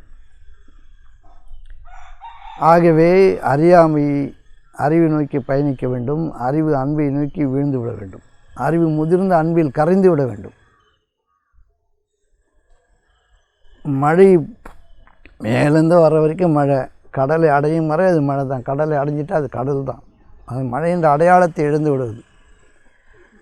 ஆகவே அறிவின் அடையாளத்தை நீ இழக்கும் பொழுது அன்பால் ஆகிறாய். அறிவின் அடையாளத்தை வைத்திருக்கும் பொழுதெல்லாம் நீ ஆட்டம் போடும் மனிதனாக இருக்கிறாய். அறிவை வைத்துக்கொண்டு ஆட்டம் போடுவனாக இருக்கிறாய். அறிவை வைத்துக்கொண்டு உலகத்திற்கான நன்மை ஏற்றுவனாக நீ இல்லை. அன்பால் நிறைந்தவர்கள் மட்டும்தான் உலகத்திற்கான நன்மையாளர்கள். இதுதான் புரியுதா? அப்போ கேள்வி எழணும். ஒவ்வொரு விஷயத்தை பற்றி, ஒவ்வொரு தேவையை பற்றி கேள்வி எழணுமே தவிர ஒரு விஷயத்தை பற்றி கேள்வி வரக்கூடாது. எல்லா தேவைகளை பற்றிய கேள்வி உனக்குள் எழுந்தால் நீ அடைந்திருக்கிறாய் என்பதையும் நீ அறிந்து கொள்வாய். அது ஏற்கனவே உங்கள்கிட்ட இருக்குது. ஏன்னா நீ நினைக்க அது நடக்க, அந்த நிலைக்கு நம்ம வந்துடணும். நினைக்க நடக்க, நடக்கிறதுக்கு ஒரு காலம் எடுக்கும். உடனே நினைக்கணுன்னே அப்படியே கையில் வந்து விழுந்துறதுன்னு இல்லை. நினைக்கிறதுக்குன்னு ஒரு காலம் இருக்கிறது. அந்த காலத்தவணையின் மீது அது நிகழ்ந்தேறும். இந்த காலத்தவணையின் மீது அது நிகழ்ந்தேறும் என்பதன் மீது நீ சமாதானம் அடைந்திருப்பாய். அந்த சமாதானம்தான் நீ உன்னுடைய தேவையை நிலைத்திருக்கிறாய் என்பதற்கான அத்தாட்சி. இப்படி புரிஞ்சுக்கணும். இப்போ இவங்க சொல்கிறாங்க மனசாட்சி. மனசாட்சி என்பது அப்பட்டமான பொய். அப்படி ஒன்று இல்லவே இல்லை. நீங்கள் சொல்கிற மனசாட்சி கிடையாது. மனசாட்சியோடு நடந்துக்கோ அப்படின்னு. அப்படிலாம் ஒன்று இல்லை. அது ஒரு அருவருக்கத்தக்க வார்த்தை. அது மனசாட்சி என்பது உன் மனம் எவ்வாறு இருக்கிறது என்பதற்கு நீ சாட்சியாக இரு. நீ உன் மனதை கவனித்து வேலை செய். நீயே சாட்சியாக இரு என்பதற்கான பொருள் தான் மனசாட்சி. உங்கள் மனசுக்குன்னு ஒரு சாட்சி இருக்க முடியாது. உங்கள் மனதிற்கான சாட்சியாக நீங்கள் இருக்கணும். அதுதான் மனசாட்சி. தான் என்ன செய்கிறோம் என்பதை அறியாதவன் எதற்கும் சாட்சியாக இருக்க மாட்டான். தன் மனம் உன் மனம் என்ன பேசுகிறது என்பதை இறைவன் அறிகிறான். உங்கள் மனம் என்ன நினைக்குது, என்ன பேசுது, என்ன தேவைப்படுது, என்ன கேட்குது என்பது தெரியாமல் நீங்கள் இருந்தீங்கன்னா உங்களால் யாருக்கும் நன்மை இல்லை, உங்களுக்கு நன்மை இல்லை. ஆகிய உங்கள் மனதிற்கு நீங்களே சாட்சியாக இருங்கள். அதான் மனசாட்சி உள்ள மனிதன். மனம் எப்படி சாட்சியாக தான் குழம்பிகிட்டே இருக்குது, ஓடிட்டே இருக்குது. மனத்துக்குன்னு மனம் எப்படி சாட்சியாக இருக்க முடியும்? மனம் தான் ஓடிட்டே இருக்குது, ஒரு இடத்துல நிற்கலையே. மனம் ஒரு இடத்துல நின்னால் தானே நீங்கள் என்ன பண்ணுறீங்கன்னு உங்களுக்கு தெரியும். நீங்கள் தான் சாட்சியாளர்கள். நீங்கள் அனுபவித்தது இறைவனுக்கு சாட்சியாக இருக்கணும். நீங்கள் இறைவனுடைய அத்தாட்சிகளுக்கு நீங்கள் சாட்சியாக இருக்கணும். ஆகிய மனசாட்சி இப்படி நடந்துக்கணும். மனதுக்கு ஏதோ ஒரு சாட்சி இருக்கிற மாதிரி. உங்கள் மனசுக்கு எப்படிங்க மனமே சாட்சியாகும்? உங்களுடைய மனதிற்கு நீங்கள் தான் சாட்சி. உங்களுடைய உயர்ந்தபட்ச உயர்வு நிலை தான் சாட்சியாக இருக்க முடியும். தாழ்நிலையில் என்ன வேணால் செய்திடலாம், பேசிடலாம், திட்டிடலாம், எதை வேணால் நடந்துடலாம். உணரும் நிலையில் நீங்கள் சாட்சியாகி விடுகிறீர்கள். புரியுதா? அந்த மனசாட்சி, அந்த மனதிற்கான சாட்சியாக நீங்கள் இருக்கும்பொழுது என்ன வார்த்தையின் மூலமாக நீங்கள் பயணிக்கணும்னா இறைவன் போதுமானவன். அந்த வார்த்தையின் மீது, அந்த மந்திர சொல்லின் மீது நீங்கள் பயணிக்காத வரை நீங்கள் சாட்சியாக இருக்க முடியாது. நீங்கள் குழப்பம் செய்பவர்களாகத்தான் இருப்பீர்கள். விருப்பு வெறுப்பில் மாய்ந்து போவீர்கள். உங்கள் உள்ளம் காய்ந்து போகும். விருப்பு வெறுப்பால் நீங்கள் அழிந்து போவீர்கள். உங்களுக்கு பிடிக்காது, வெறுப்பாக இருக்கும். எல்லா விஷயங்களும் ஏற்றுக்கொண்டது போல் ஏற்றுக்கொண்டு உள்ளுக்குள்ளே ஒரு வெறுப்பு அப்படியே எரிஞ்சிக்கிட்டே இருக்கும். ஒரு இடத்துல, ஒரு குடும்பத்தில் இருந்தால் கூட சரி, ஒரு கூட்டாளியாக இருந்தால் கூட சரி, ஒரு வெறுப்பு எரிஞ்சிக்கிட்டே இருக்கும். ஏற்றுக்கொண்டது போல் தேவைக்காக பணிதல், தேவைக்காக கேட்டல் எல்லாம் நம்மக்கிட்ட இருக்கும். பொண்டாட்டிக்கிட்ட, பிள்ளைகிட்ட, அம்மாக்கிட்ட, அப்பா கிட்ட எல்லாம் இருக்கும். ஆனால் உள்ளூர் ஒரு வெறுப்பு இருக்கும். உள்ளூர் ஒரு வெறுப்பு இருக்கும். அந்த வெறுப்பினுடைய உச்சபட்ச நிலை நீங்கள் பார்த்தீங்கன்னா அது என்னன்றது அதிர்ச்சி ஆகிடுவீங்க. இப்போ ஒரு குடும்பத்தில் ஒரு மகன் இருக்கிறான், பிள்ளை இருக்குது, ஊட்டி வளர்க்குறீங்க, பார்த்து செய்கிறீங்க, எல்லாத்தையும் செய்கிறீங்க. அவன் உங்களுக்கு பணியில்லைன்னு தெரிஞ்சிச்சுன்னு வச்சுங்களேன், அவன் துன்பப்படணும்னு உங்கள் மனமே விரும்பும். அவன் பட்டு தெரிஞ்சுக்கணும்னு உங்கள் மனமே விரும்பும். அவன் அடிபட்டால் தான் சரியாவான்னு உங்கள் மனமே அவன் மீது பாயும். சொல்லியும் கேள்விப்பட்டிருக்கோம், வாய் விட்டு சொல்கிறாங்க, பட்டாதான் தெரியும். அப்போது அவனை ஏதாவது துன்பப்பட்டு உங்களுக்கு காலடிக்க உங்கள் ஏகாதிபத்தியத்துக்குள்ள அவன் ஒரு அடிமையாக வராத வரைக்கும் நீங்கள் திருப்தி அடைய மாட்டீர்கள். கேவலம் இவ்வாறு இருக்கும். இப்போது இந்த நிலைப்பாடை நீங்கள் அறியலேன்னு வச்சுக்கோங்க, உங்களால் யாருக்கு நன்மை? இப்போ அவன் பிறந்த பேச்சே கேட்கல, அவனுக்கான வழிமுறைகள் தானாக அமையணும், இறைவன் அவனை வழிகாட்டணும், இறைவன் நல்லது செய்யணும், நம்மளும் இயன்றதை செய்வோன்ற நிலைப்பாடு யாருக்கு இருக்கிறதோ அவன் அன்பால் நிறைந்திருக்கிறான்.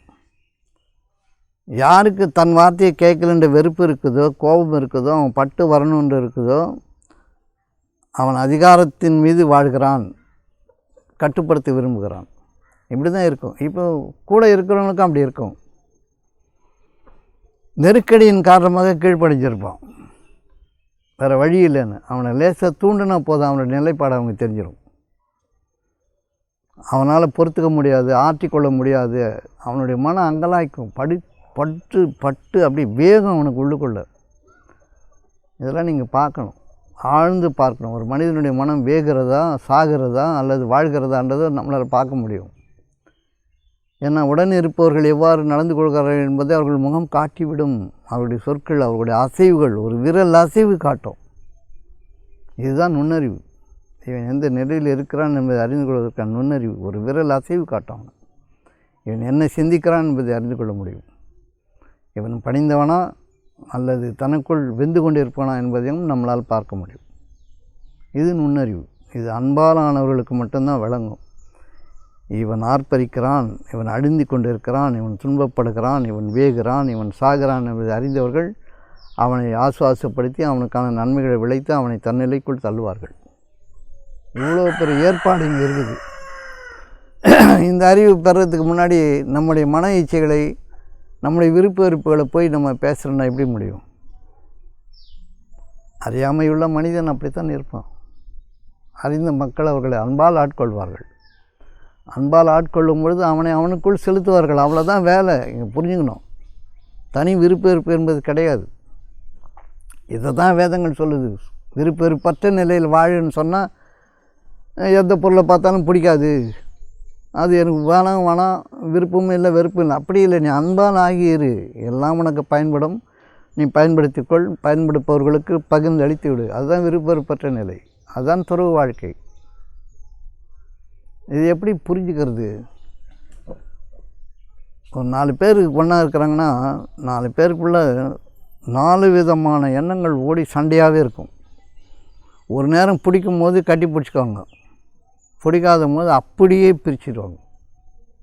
அப்படியே முகத்தால், எண்ணத்தால், பேச்சால், நடவடிக்கையால், அசைவுகளால் வெறுப்பை வெளிக்காட்டுவாங்க. இதுதான் நீங்கள் உலகத்தை பார்க்க முடியும். அன்பால் நிறையணுன்ற எண்ணம் உள்ளவன் பொறுப்பான், சகிப்பான், ஏற்றுக்கொள்வான். அவனுக்குள்ளே வலி இருந்தாலும் அவன் வெளிக்காட்ட மாட்டான். அவன் பொறுத்து மனிதர்கள் மீது அன்பு செலுத்துகின்ற ஒரே எண்ணத்தில் வளர்வான். இந்த நிலைப்பாடெல்லாம் புரியுதா? நான் சொல்கிறது புரியுதா உங்களுக்கு? இது ஒரு தியாகம். இது தியானத்திலிருந்து பிறக்கின்ற தியாகம். தியானத்தை விட தியாகம் சிறந்தது. இப்படி தான் வேதம் சொல்லுது. தியானத்தை விட தியாகம் சிறந்தது. தியாகம் என்பது வலி தாங்குவது, ஏற்பது, பிற நன்மைக்காக பணி செய்வது, புறந்தள்ளி விடுவதல்ல, வெறுத்து விடுவதல்ல. வெறுப்பு இல்லாத வாழ்க்கை இருக்கணும்னா வெறுத்து ஒதுக்குவதல்ல. வெறுப்பு என்பதை அங்கே அன்பாக மாற்றுவது, விருப்பு என்பதையும் அன்பாக மாற்றுவது. இதுதான் நம்முடைய பணி. இது யாருக்கு போய் சொல்லிக் கொடுக்க முடியும்? இப்போ நீங்கள் கேட்குறீங்க, நான் சொல்கிறது எந்த அளவுக்கு புரியுதுன்னு எனக்கு தெரியாது, ஆனால் புரியணும். புரியும் போது உங்கள் மனம் முழுதாக ஏற்றுக்கணும், அதில் நிற்க முயலணும். உலகம் நிற்க விடாது. உலகம் நிற்க விடாது. பொருளாலான உலகம் குழப்பிக்கொண்டே இருக்கும், பயமுறுத்திக்கிட்டே இருக்கும். ஆகவே நீங்கள் கேள்விகளால் நிரம்புறதுன்றது தேவையற்ற கேள்விகள் நிரம்பி இருக்கிறது மட்டும் புரிஞ்சுங்க. இந்த கோழி கத்துது இல்லை, அது இயல்பு கத்துது. இது ஏன் கோழி கத்துதுன்னு கேட்டால் அது என்ன கேள்வி? அது இது ஏன் இப்படி பேய் மாதிரி கத்துதுன்னு அது ஒரு புனைப்பு இது சொல்லி ஓமை சொல்லி வர நம்ம பேசுகிறோம். அதனுடைய இயல்பு அது கத்துது. அது தெரிஞ்சுதான் செய்யுது. மனிதர்களும் அப்படி தான் தெரிஞ்சுதான் செய்வாங்க. அறிந்தவர்களெல்லாம் சொல்லிக் கொடுக்கணும், அந்த வழியை நோக்கி திருப்பணும். நம்முடைய நிலைப்பாடு புரிஞ்சுங்க. மனிதர்களுடைய நிலைப்பாடை இறைவன் எல்லோரையும் மண்ணின் சாரத்திலிருந்து படைத்தான், பின்பு நீரிலிருந்து படைத்தான். எல்லாருக்கும் படைப்போன தான் ரூகை கொண்டு ஊதினான், உயிராற்றலை கொடுத்தான். இதுதான் படைப்பற்றி நம்ம தெரிஞ்சுக்கிறோம். அப்போ மண்ணின் சாரத்தை கொண்டு படைக்கப்பட்டவர்கள்லாம் ஒரே மாதிரி தானே இருக்க முடியும். எல்லோருக்குமாக தேவை இருக்குது இல்லையா? நீ தேவையை நோக்கி இப்போ திரும்பினாலும் ஒரு காலகட்டத்துக்கு அப்புறம் அந்த தேவையின் மீது நிலைத்திருப்பாய். நீ தேவையை பெற்று அடைந்திருப்பாய். நீ தேவையை நோக்கி திரும்புறது தேவையில்லாத மீது மனம் திரும்பி இருக்கிறது. அதற்கு நீங்கள் சாட்சியாக இருக்கிறீங்க. மனசாட்சியோடு நடந்துக்கணும். எப்படி நடந்துக்கிறது? நீ சாட்சியாக இரு. உன்னை நீ உணர்ந்து கொள், உன்னை தெரிந்து கொள், நீ என்ன செய்கிறாய் என்பதை அறிந்து கொள். நீயே உன் செயலுக்கு சாட்சியாக இரு. இதுதான் அதனுடைய கணக்கு.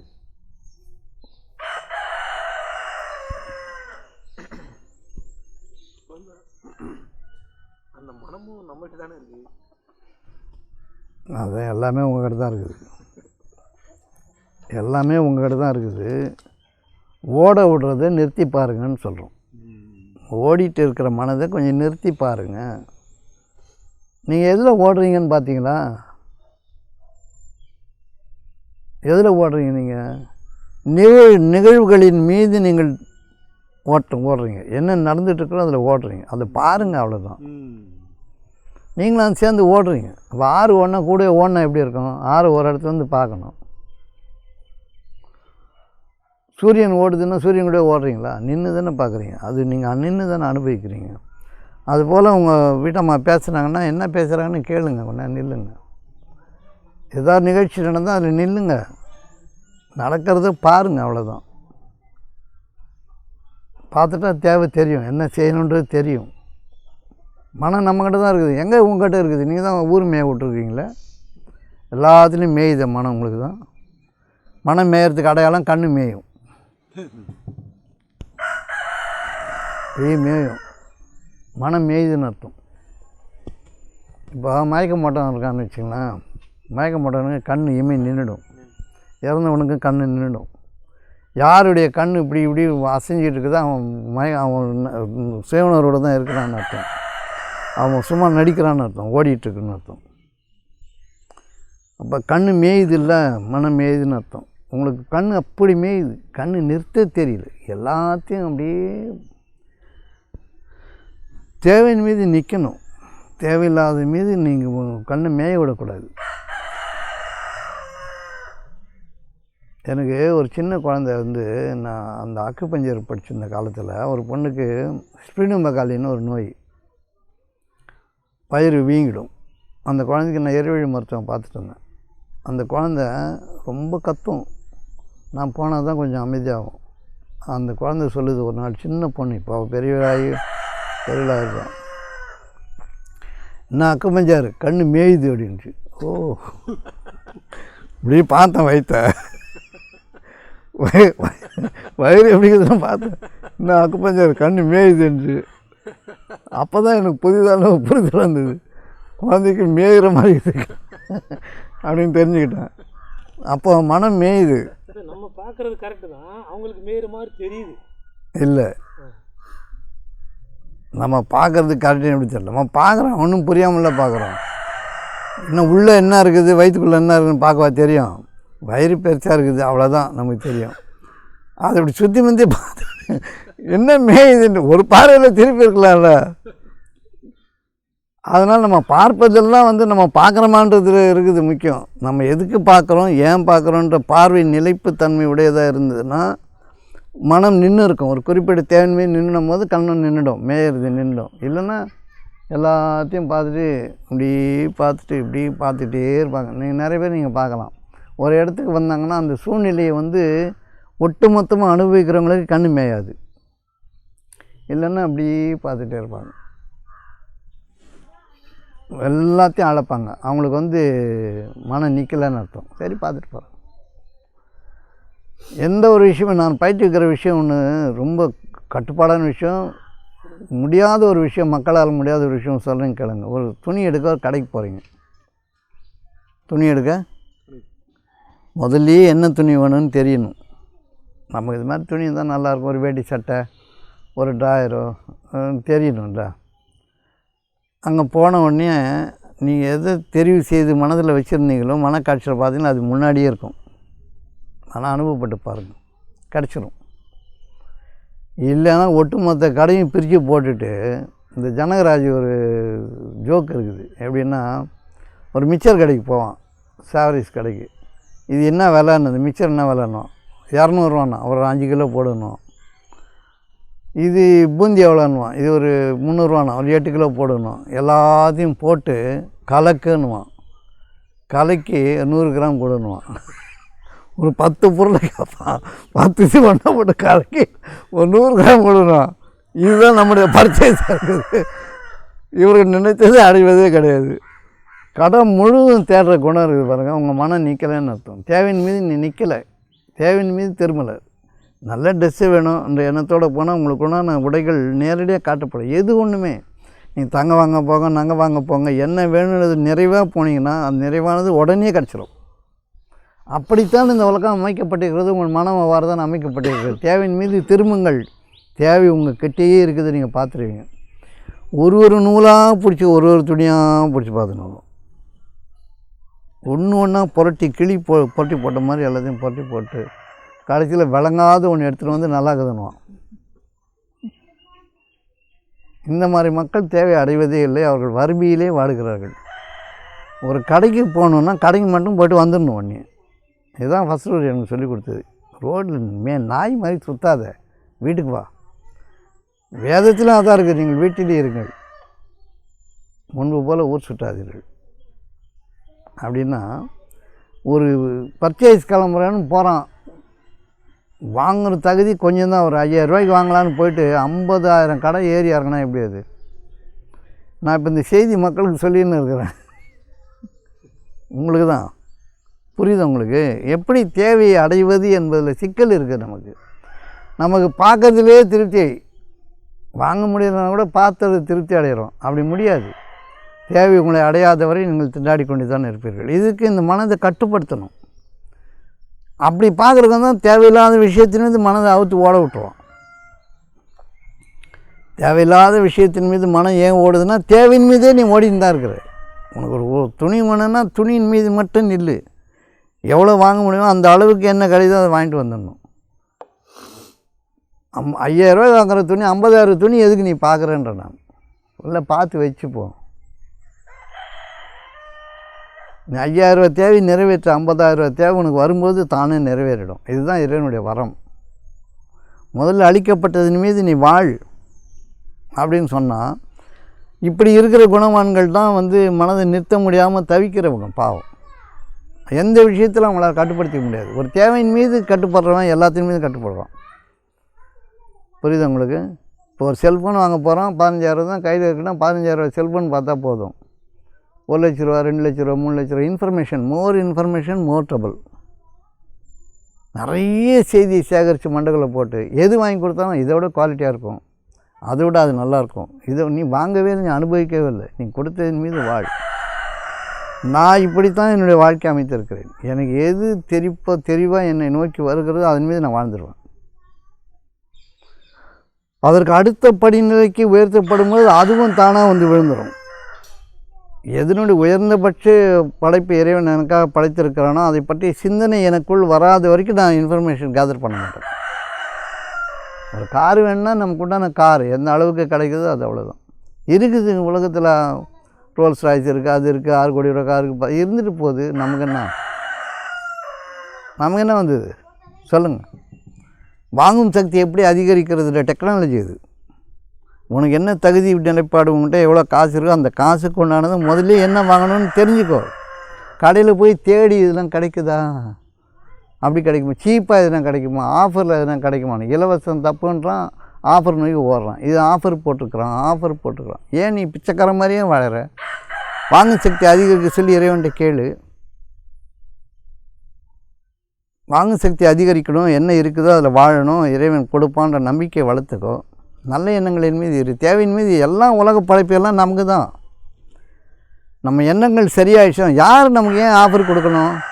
எதுக்கு இலவசம் அவன் தரணும்? அவன் விலை வைக்காமல் இலவசம் தருவானா? ஆஃபர் கொடுப்பானா? 50,000 பொருள் 10,000 தரேன்னா 50,000 பொருளோட விலை. சரி, 50,000 தங்கத்தை நீ 10,000 கொடுத்து ஏறினீங்கன்னா பார்த்துருக்கீங்களா? 50,000 தங்கத்தை 10,000 கொடுத்து என்றைக்குன்னா ஆஃபர் கொடுத்துருக்கானா எவனோ? அது செய்கூலியில் ஆஃபர், சேதாரத்தில் ஆஃபர் கொடுப்பான். ஏன்னா அவனுக்கு 20% வச்சுட்டு 18% கொடுப்பான். அது 16% தான் இருக்கும். இப்போ ஆஃபர்ன்றது வந்து உன்னுடைய மனம் வந்து இலவசத்தை நோக்கியே இருக்குது. எது ஃப்ரீயாக கிடைக்கும்? எல்லாமே இங்கே ஃப்ரீ தான்.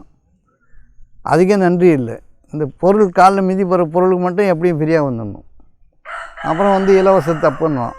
தேவையுடையவர்களுக்கு கொடுக்கணும், அது இலவசமாக தான் கொடுக்கணும். இப்போ வாங்கும் சக்தி எப்போ அதிகரிக்கும்? தேவையின் மீது இரு, என்ன இருக்குதோ அதன்படி வாழ்.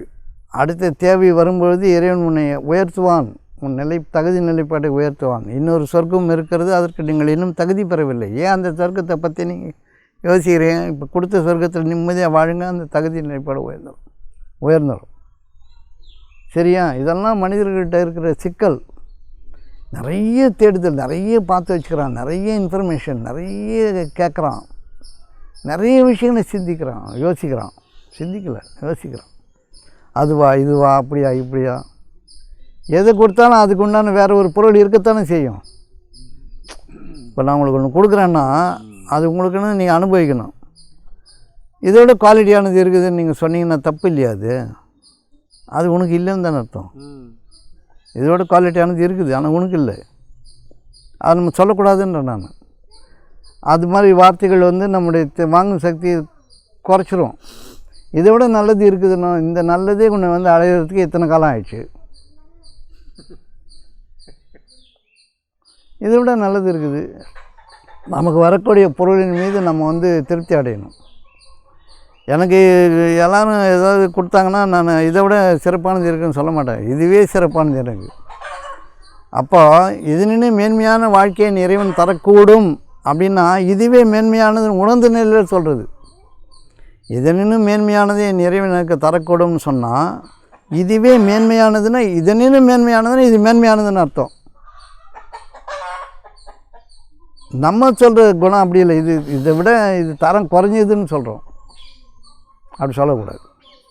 இப்போ எப்படி இந்த மனதை கட்டுப்படுத்துவது, எப்படி மனதை ஆள்வது, எப்படி நமக்குள்ளே நம்ம செல்வது, இதெல்லாம் நான் சொல்லிக்கிறது உங்களுக்குள்ளே உங்களை தள்ளுறேன், வேறு ஒன்றும் இல்லை. நான் உங்களை குற்றம்லாம் சொல்லலை. உங்களுக்கு தெரிஞ்சது இப்படி இருக்குது, மாற்றிக்கிட்டோம்னா நீங்கள் உங்களுக்குள்ளே போயிடுவீங்க. நீங்கள் இந்த உலகத்தினுடைய இறைவனுடைய பெரும் படைப்பு, எல்லாமே உங்களுக்காக வழங்கப்பட்டிருக்கு. எல்லாமே உங்களுக்கு அடிப்பணிது. பூமி உங்கள் காலில் தான் மிதிப்படுது. எல்லாமே நமக்காக தான் இருக்குது. இறைவன் அவ்வளவு திறந்திருக்கிறான். புரியுதா? இப்போ எப்படி வந்து இந்த வாழ்க்கையை நம்ம சுகமாக வாழ முடியும்? இந்த வாழ்க்கையை சுகமாக வாழணுன்னா எப்படி வாழுறது? தேவையை நோக்கி திரும்பணும். தேவையை அலட்சியம் செய்யக்கூடாது. தேவையை அலட்சியம் செய்கிறவன் தான் மனதை ஓட விட்றான். நிறைய இன்ஃபர்மேஷன் கேதர் பண்ணுறான். ஒன்று விட்டு ஒன்று தாண்டி அதில் பல மரம் கண்ட தச்சன் ஒரு மரம் வெட்டான். பல மரத்தை தொட்டு பார்த்துட்டு போகிற ஒரு மரத்தை வெட்ட மாட்டான்னு ஒரு பழமொழி இருக்குது. தெலுங்கில் கோடி விஜயில் நேர்ச்சிலம் வாடிக்கு கூட்டிக்கு சேடுனான். 1000 வித்தை கற்றவனுக்கு அடுத்தவளை சோத்து கஷ்டமா அப்படின்னு சொல்கிறாங்க. கோடி விஜயில் நேர்ச்சிலம் வாடிக்கு கூட்டிக்கு சேடு இப்படி சொல்கிறாங்க. இப்போ நீ உன் தேவையின் மீது இருன்னா அந்த தேவையின் மீது நிற்கும் பொழுது அந்த தேவை ஒன்று வந்து அடைந்தே விடுகிறது. நீ அதை பற்றி தெரிகிறாய். நீ விரும்பியதை அடைந்தே விடுகிறாய். விரும்பியது இருக்கிறது, கேட்டது கிடைக்கும். நீ விரும்பியதெல்லாம் கிடைக்கும் என்பதற்கு எந்த வேத ஆதாரமும் இல்லை. நீ ஒன்றில் விரும்பு, அது உன்னை வந்து அடைந்து விடுகிறது. அவ்வளோ அழகாக இந்த உலகம் படைக்கப்பட்டிருக்கிறது. இறைவனுடைய கருணை நம் மீது இருக்கிறது. இப்போ வீணாக மனசை ஓட விடுறது, அலை வருது, எவ்வளோ கேவலமானது நமக்கு புரிஞ்சிடுச்சுன்னா நம்ம இதெல்லாம் நிறுத்திடுவோம்.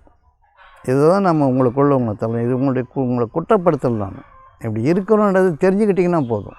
இப்படி தானே இருக்கிறோம் இல்லை? அப்போது அறியாமை அறிவை நோக்கி ஒரு பயணத்துக்கு போகும்போது அடிபணிதல் என்பது தேவையாக இருக்கிறது, பணிதல் என்பது தேவையாக இருக்கிறது, சேவை என்பது தேவையாக இருக்கிறது. இதெல்லாம் நீங்கள் கற்றுக்கணும். அப்போ அப்படி செய்யும்போது நீங்கள் உங்களை அடைந்து விடுகிறீர்கள். நீங்கள் எதையும் அடையிறதில்லை, எல்லாமே உங்களுக்குள் இருக்கிறது. அதை நீங்கள் கண்டு விடுகிறீர்கள். கண்ணிருப்போன் காணட்டும், கேட்பவன் எவனும் பெற்றுக்கொள்கிறான். தட்டுங்கள் அப்போது திறக்கப்படும். கரெக்டாக தட்டு கதவை. ஒரு வீட்டுக்கு போனோன்னா 10 வீட்டு கதவை தட்டக்கூடாது, 10 ஜன்னல் எல்லாத்தையும் தட்டக்கூடாது. ஏதோ ஒன்று தட்டு திறந்துடும். புரியுது உங்களுக்கு? தட்டுங்கள் அப்பொழுது திறக்கப்படும். கரெக்டாக தட்டு, தேவையை தட்டு. அது ஒன்று அடைந்தே விடும். அதை அடைந்தே தீர்வாய் என்று உனக்கு நான் சொல்லுகிறேன். புரியுது உங்களுக்கு? எவ்வளோ அழகான உலகம் இந்த படைப்பு, நேர்த்தியான படைப்பு. எங்கே நிம்மதி இல்லாமல் போகுது? எங்கே நிம்மதி இல்லாமல் போகுது?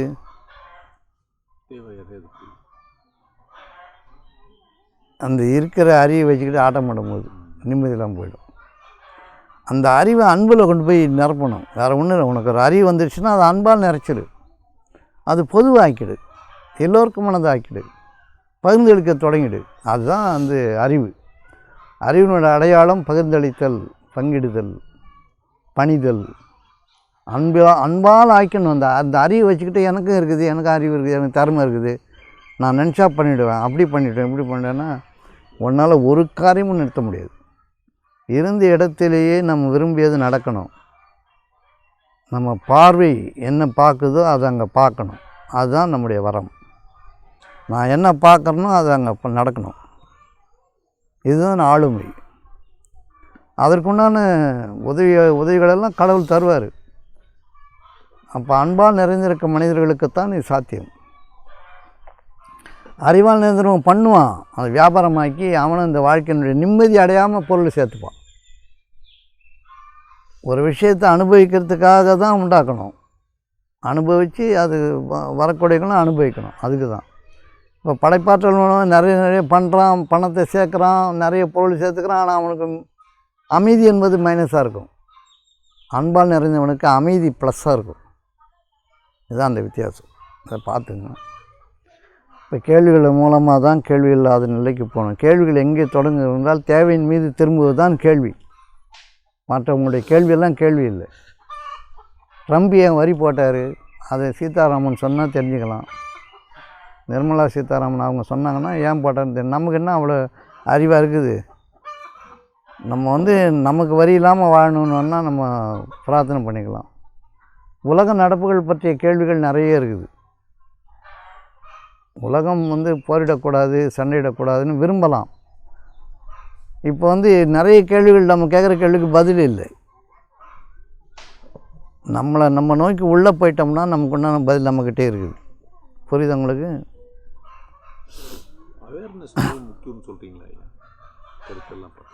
அவேர்னஸ்னால் என்ன?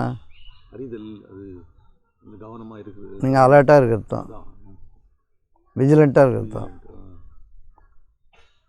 என்ன சாப்பிட்றோன்னு தெரிஞ்சு சாப்பிட்டா சாப்பாடு, எதையோ பாட்டு கட்டிக்கிட்டு பேசிக்கிட்டு சாப்பிட்டா அது பூப்பாடு. சாப்பாடாக அது உனக்குள் நம்ம நிற்கணும். எந்த வேலை செய்கிறோமோ அந்த வேலையில் நிற்கணும். அந்த வேலையை சரியாக செய்ய தெரியலன்னா நீ குழப்பவாதி. இந்த பக்கம் சாப்பிட்டுட்டு இந்த பக்கம் செல்ஃபோன் பார்த்துக்கிட்டு, இந்த பக்கம் டிவி பார்த்துக்கிட்டு, இந்த பக்கம் பேசிக்கிட்டு குட்டிச்சவரு நீ மனம் ஒரு நாள் நிற்காது. ஒருத்தன் சாப்பிட்றான் ஹோட்டலில், தோசை எப்படி இருக்குது, தட்டை தள்ளி விட்றான் கையை, இப்படி இந்த பக்கம் பார்த்து நம்ம இந்த பக்கம் இருக்குது பாருங்க. தோசை எடுக்கிறான், தின்றான், திடீர்னு தடவுறான், இது சாப்பிட்றான், செல்ஃபோன் பார்க்குறானா, ரெண்டுத்தையும் ஒன்றா செய்த எப்படி அது? புரியுதா உங்களுக்கு? உணவு சாப்பிடும்போது உணவை சாப்பிட்ணும். எந்த வேலை செய்தாலும் அந்த வேலையில் நீ முழுசாக இருக்கும்போது தான் அந்த வேலை முழுதாக கிடையாது. குழப்பமான வேலை செய்கிறவன் செதறலாம் வேலை செய்வான். எந்த வேலையும் அந்த பொறுப்புணர்வோடு செய்கிறது கிடையாது. பொறுப்புணர்வோடு செய்கிறவங்களுக்கு தான் இறைவன் தன்னுடைய முழுமையான பயன்பாட்டை அளிக்கிறான். முழு கூலி அவனுக்கு தான் கிடைக்குது. குழப்பமாக செய்கிறவனுக்கு குழப்பத்துக்கேற்ற கூலி. புரியுதா உங்களுக்கு? கவனத்தோடு என்ன ஏற்றப்பட வேண்டுமோ அது ஏற்றப்பட வேண்டும், என்ன செய்யப்பட வேண்டுமோ அது செய்யப்பட வேண்டும். இதுதான் கர்மயோகம். இப்போ நீங்கள் சட்டை போடுறீங்க, எப்பயாவது ஒரு டன் மேலே கீழே போட்டுன்னு வந்தால் தெரிஞ்சிடும்ல. அப்போ நீங்கள் உங்கள் நிலையில் இல்லை, சரியாக இருக்கணும். அது எல்லா வேலையும் சரியாக இருக்கணும். அது எப்படி 2 கவனிச்சதெல்லாம் 4 வேலையை ஒன்றா செய்கிறது? அப்படி செய்கிறவங்க நிறைய பேர் இருக்கிறாங்க. செல்ஃபோன் பெரிய தொந்தரவு. இப்படின்னும் போது இப்படி பார்த்துக்கிறான், இப்படின்னும் போது இப்படி பார்த்துக்கிறான், இப்படின்னும் போது பார்த்துக்கிறான். வண்டி ஓட்டிக்கிட்டே காதில் வச்சுட்டு போகிறான். இன்றைக்கி என்னமோ இப்போ பெரிய இந்தியாவே மாற்றி வைக்க போகிற மாதிரி வண்டியில் தான் போகிற. உயிர் போய்டுவேன் போனால், உயிர் போய்டும்ல. அது கூட அவன் மதிக்கிறது. உயிரையே மதிக்காதவனுக்கு வாழ்க்கை எப்படி வரும்? செல்ஃபோனை காதில் வச்சுட்டு பேசலாம். அப்போ தேவையை நோக்கி அவங்க இல்லை, குழப்பத்தில் இருக்காங்க. இருக்க அறிவை வச்சுக்கிட்டு ஆடுறாங்க. அதனால் கேள்விகள் என்பது தேவையிலிருந்து எழும்போது தான் அது கேள்வி. தேவை நிறைவேறதுக்கான பதில் உங்கள்கிட்டயே இருக்குது. அது உங்களுடைய பணிவிலிருந்து புறப்படுகின்ற பதில், உங்களுடைய சேவையிலிருந்து, உங்களுடைய அடக்கத்திலிருந்து, உங்களுடைய பிரார்த்தனையிலிருந்து, உங்கள் இறையை நோக்கிய நினைப்பிலிருந்து கிடைக்கிற பதில் தான். அதே தவிர அதை சொல்கிறதுக்கு தான் குருமார்கள் தூதெல்லாம் வெளியில் இருக்கிறாங்க. அதை காட்டி கொடுக்கத்தான் இருக்காங்க. இவங்க புதுசாலாம் ஒன்றும் சொல்கிறதில்ல, இட்டுக்கட்டிலாம் பேசுறது. இறைவன் எல்லாருக்கும் என்ன சொல்லியிருக்காங்க போய் சொல்லிடுவாங்க. அது உங்களுக்குமானது, அவ்வளோதான். புரிஞ்சுதா உங்களுக்கு? இப்போ மனசாட்சின்னா என்னது? நீங்கள் என்ன செய்கிறீங்களோ அது நீங்களே சாட்சியாக இருக்கணும். அதுக்கு நீங்கள் தான் பவுண்டட், வலிக்கடா. இது இத்தனை கேள்விப்பட்டதெல்லாம் வேறு கருத்தில் இருக்குது. மனசாட்சியிலே அந்த ஆளுக்கு இந்த மாதிரி நான் ஆமாம், நீங்கள் செய்கிறது உங்களுக்கு தெரியலன்னா நீங்கள் மனசாட்சி இல்லாத ஆள் தானே. இது நீங்கள் சொல்கிற கருத்து அதை தாங்க. இப்போ நீங்கள் வாக்கு கொடுக்குறீங்க, வாக்கை மீறுறீங்க, உங்களுக்கு மனதுக்கு சாட்சியாக நீங்கள் இல்லைன்னு தானே ப்ரூவ் பண்ணுறீங்க. மனசாட்சி இல்லாத ஆள். இல்லை, நான் வாக்கு மீறேன்னு எனக்கே தெரியும் தானே. தெரியும். ஆமாம், அதனால் நீங்கள் சாட்சியாக இருந்தாலும் நீங்கள் சாட்சியாக இல்லை, நீங்கள் இல்லைன்னு சொல்கிறீங்களே. சாட்சியாக இருக்கிறோம், கொடுக்குறேன்றது சாட்சியாக தானே இருக்கணும். கொடுக்க மாட்டேன்றது மனமுரண்டாக சொல்கிறது மனசாட்சியை விற்றுட்டு அந்த சாட்சியை மறைச்சி ஒழிச்சு வச்சதுன்னு சரிங்க. உங்களுக்கு நீங்களே பொய்யா இருக்கும்போது எப்படி நீங்கள் சாட்சியாக இருக்க முடியும்? மனமுரண்டாக இருக்கிறது வேறு இல்லை. அப்போது நம்ம செயலுக்கு நம்மளே சாட்சியாக இருக்கும்போது நம்ம கரெக்டாக செயல் செய்கிறோன்னு அர்த்தம். நம்ம செயல் என்ன செய்யுதுன்னு தெரியலன்னும் போது மனசாட்சி இல்லை. நம்ம மனதுக்கு சாட்சியாக நம்ம இல்லைன்னு அர்த்தம். கவனம் இல்லை, அதான் சிதறல் நிறைய இருக்கு. அதனால தான் குழப்பத்தின் மீது நம்ம வாழ்கிறோம், குழப்பத்தையே கொண்டாடுகிறோம். குழப்பத்தின் மீது வாழ்கிறோம், குழப்பத்தையே கொண்டாடுகிறோம். செலிப்ரேஷன் நம்முடைய ரிலீஜனாக இருக்கட்டும். Celebration is our religion. நம்முடைய மதமே கொண்டாட்டமாக இருக்கணும். நம்முடைய மதம் என்பது கொண்டாட்டமாக இருக்கிறது தான் வாழ்க்கை. திண்டாட்டமாக இருந்தால் என்ன அர்த்தம்? தேவையில் இல்லைன்னு அர்த்தம். ஒருத்தன் திண்டாட்டம் எப்படி வருதுன்னா, இருக்கிற தேவையை நிராகரிக்கிறான், கொட்டி கவுக்குறான், குப்பையாக்குறான், குழப்புறான், புறம் பேசுகிறான், எகத்தாளமாக நடக்கிறான், கொக்கரிக்கிறான்னு அர்த்தம். தேவையை நோக்கி திரும்புகிறவனுக்கு அமைதி இருக்கும். இது எனக்கு வேணும் என்ற மீது அதை எவ்வாறு பெற்றுக்கொள்வது என்பதன் மீது அவன் நிலைத்திருப்பான், அவன் பணிந்திருப்பான். புரியுது உங்களுக்கு? அப்போ தன் தேவை அலட்சியம் செய்வதோட அநியாயக்காரன் யார்? இதுதான் கேள்வி. இது வேதத்தினுடைய இறைவனுடைய மிகப்பெரிய கேள்வி. தன் தேவையை அலட்சியம் செய்வதோட அநியாயக்காரன் யார்? அநியாயக்காரன் வேறு யாரும் இல்லை, தன் தேவை நிராகரிக்கிறவன் தான், அலட்சியம் செய்கிறவன் தான். வேணும் என்பவன் பணிவான். அந்த தேவையை சரியாக புரிஞ்சிக்காதவன் அறியாமையின் மீது ஆட்டம் போடுவான். அவன் அந்த தேவை அவனை அடையாது. அவன் திண்டாடுகிறான், குழப்புகிறான், அடைந்தவரை பார்த்து புலம்புகிறான். அவன்லாம் கிடச்சிருச்சு, இவங்களெல்லாம் கிடச்சிருச்சு. சரியா? இப்போ எங்கேருந்து கேள்வி எழணும்? தேவையிலிருந்து கேள்வி எழணும். தேவையில்லாததுலேருந்து தான் கேள்வி எழுந்துச்சுன்னா நீ குற்றவாளின்னு அர்த்தம், குழப்பவாதின்னு அர்த்தம். தேவையில்லாத கேள்வியை கேட்கக்கூடாது. புரியுதா? அறியாமையிலேருந்து அறிவுக்கான ஒரு பயணம் கேள்வி. அறிவு அன்பில் முதிரும் பொழுது கேள்வி நின்றுடும். கேள்விகளே இல்லாத மனம் அன்பால் நிறைந்தது. அறியாமையில் இருக்கணும், கேள்வி வராது. ரெண்டுத்துக்கு வித்தியாசம் இருக்குது. தியானம் செய்கிறவனும் தூங்குறவனும் ஒரே மாதிரி இருப்பாங்க. நான் தியானம் செய்யணும் விழித்திருக்கிறான், தூங்குவோன்னு மறந்து போயிருக்கிறான். அது மாதிரி புரிஞ்சுங்க. இப்போ நம்முடைய வாழ்க்கை எதை நோக்கி போகணுன்னா, நம்முடைய முக்கியமான தேவை எது அப்படின்னு சொன்னால், நம்முடைய முக்கியமான தேவை அமைதி தான். எவ்வாறு அமைதியாக இருப்பது, அதை நோக்கி திரும்பினா இந்த உலகப் பொருள்லாம் உங்களுக்கு இலவசங்க, சும்மாவே கிடைக்கும். காற்று மழை சும்மா தானே கிடைக்குது. காற்று மழைலாம் சும்மா கிடைக்குதா, இல்லை எல்லாம் போய் எட்டி எட்டி பிடுங்குறீங்களா? போய் சும்மா தானே வருது. உலகப் பொருளும் சும்மா தான் வரும். இருக்கிறதில் வாழுங்க. என்ன கொடுக்கப்பட்டிருக்கோ அதை சுகப்படுத்தி எப்படி வாழணுன்ற வித்தையை கற்றுக்கிட்டு அதில் வாழணும். 15 ஏக்கர் இருக்குது, 1000 ஏக்கர், 10,000 இருக்குது அப்படின்னு சொல்லிட்டு எங்கன்னா வச்சுக்கிட்டு அங்கேயும் போக முடியாமல் இங்கேயும் போக முடியாமல் ஆற்றுல ஒரு கால் சேத்துல ஒரு கால் இருக்கிறவனுக்கு வாழ்க்கை எப்படி வரும்? இருக்கிறதுல நிம்மதியாக வாழ்ந்து இறைவனுக்கு சாட்சியாளனாக வாழணும். இறைவனுக்கு நன்றியோடு வாழணும். புரியுதா உங்களுக்கு? இறைவன் போதுமானவன்.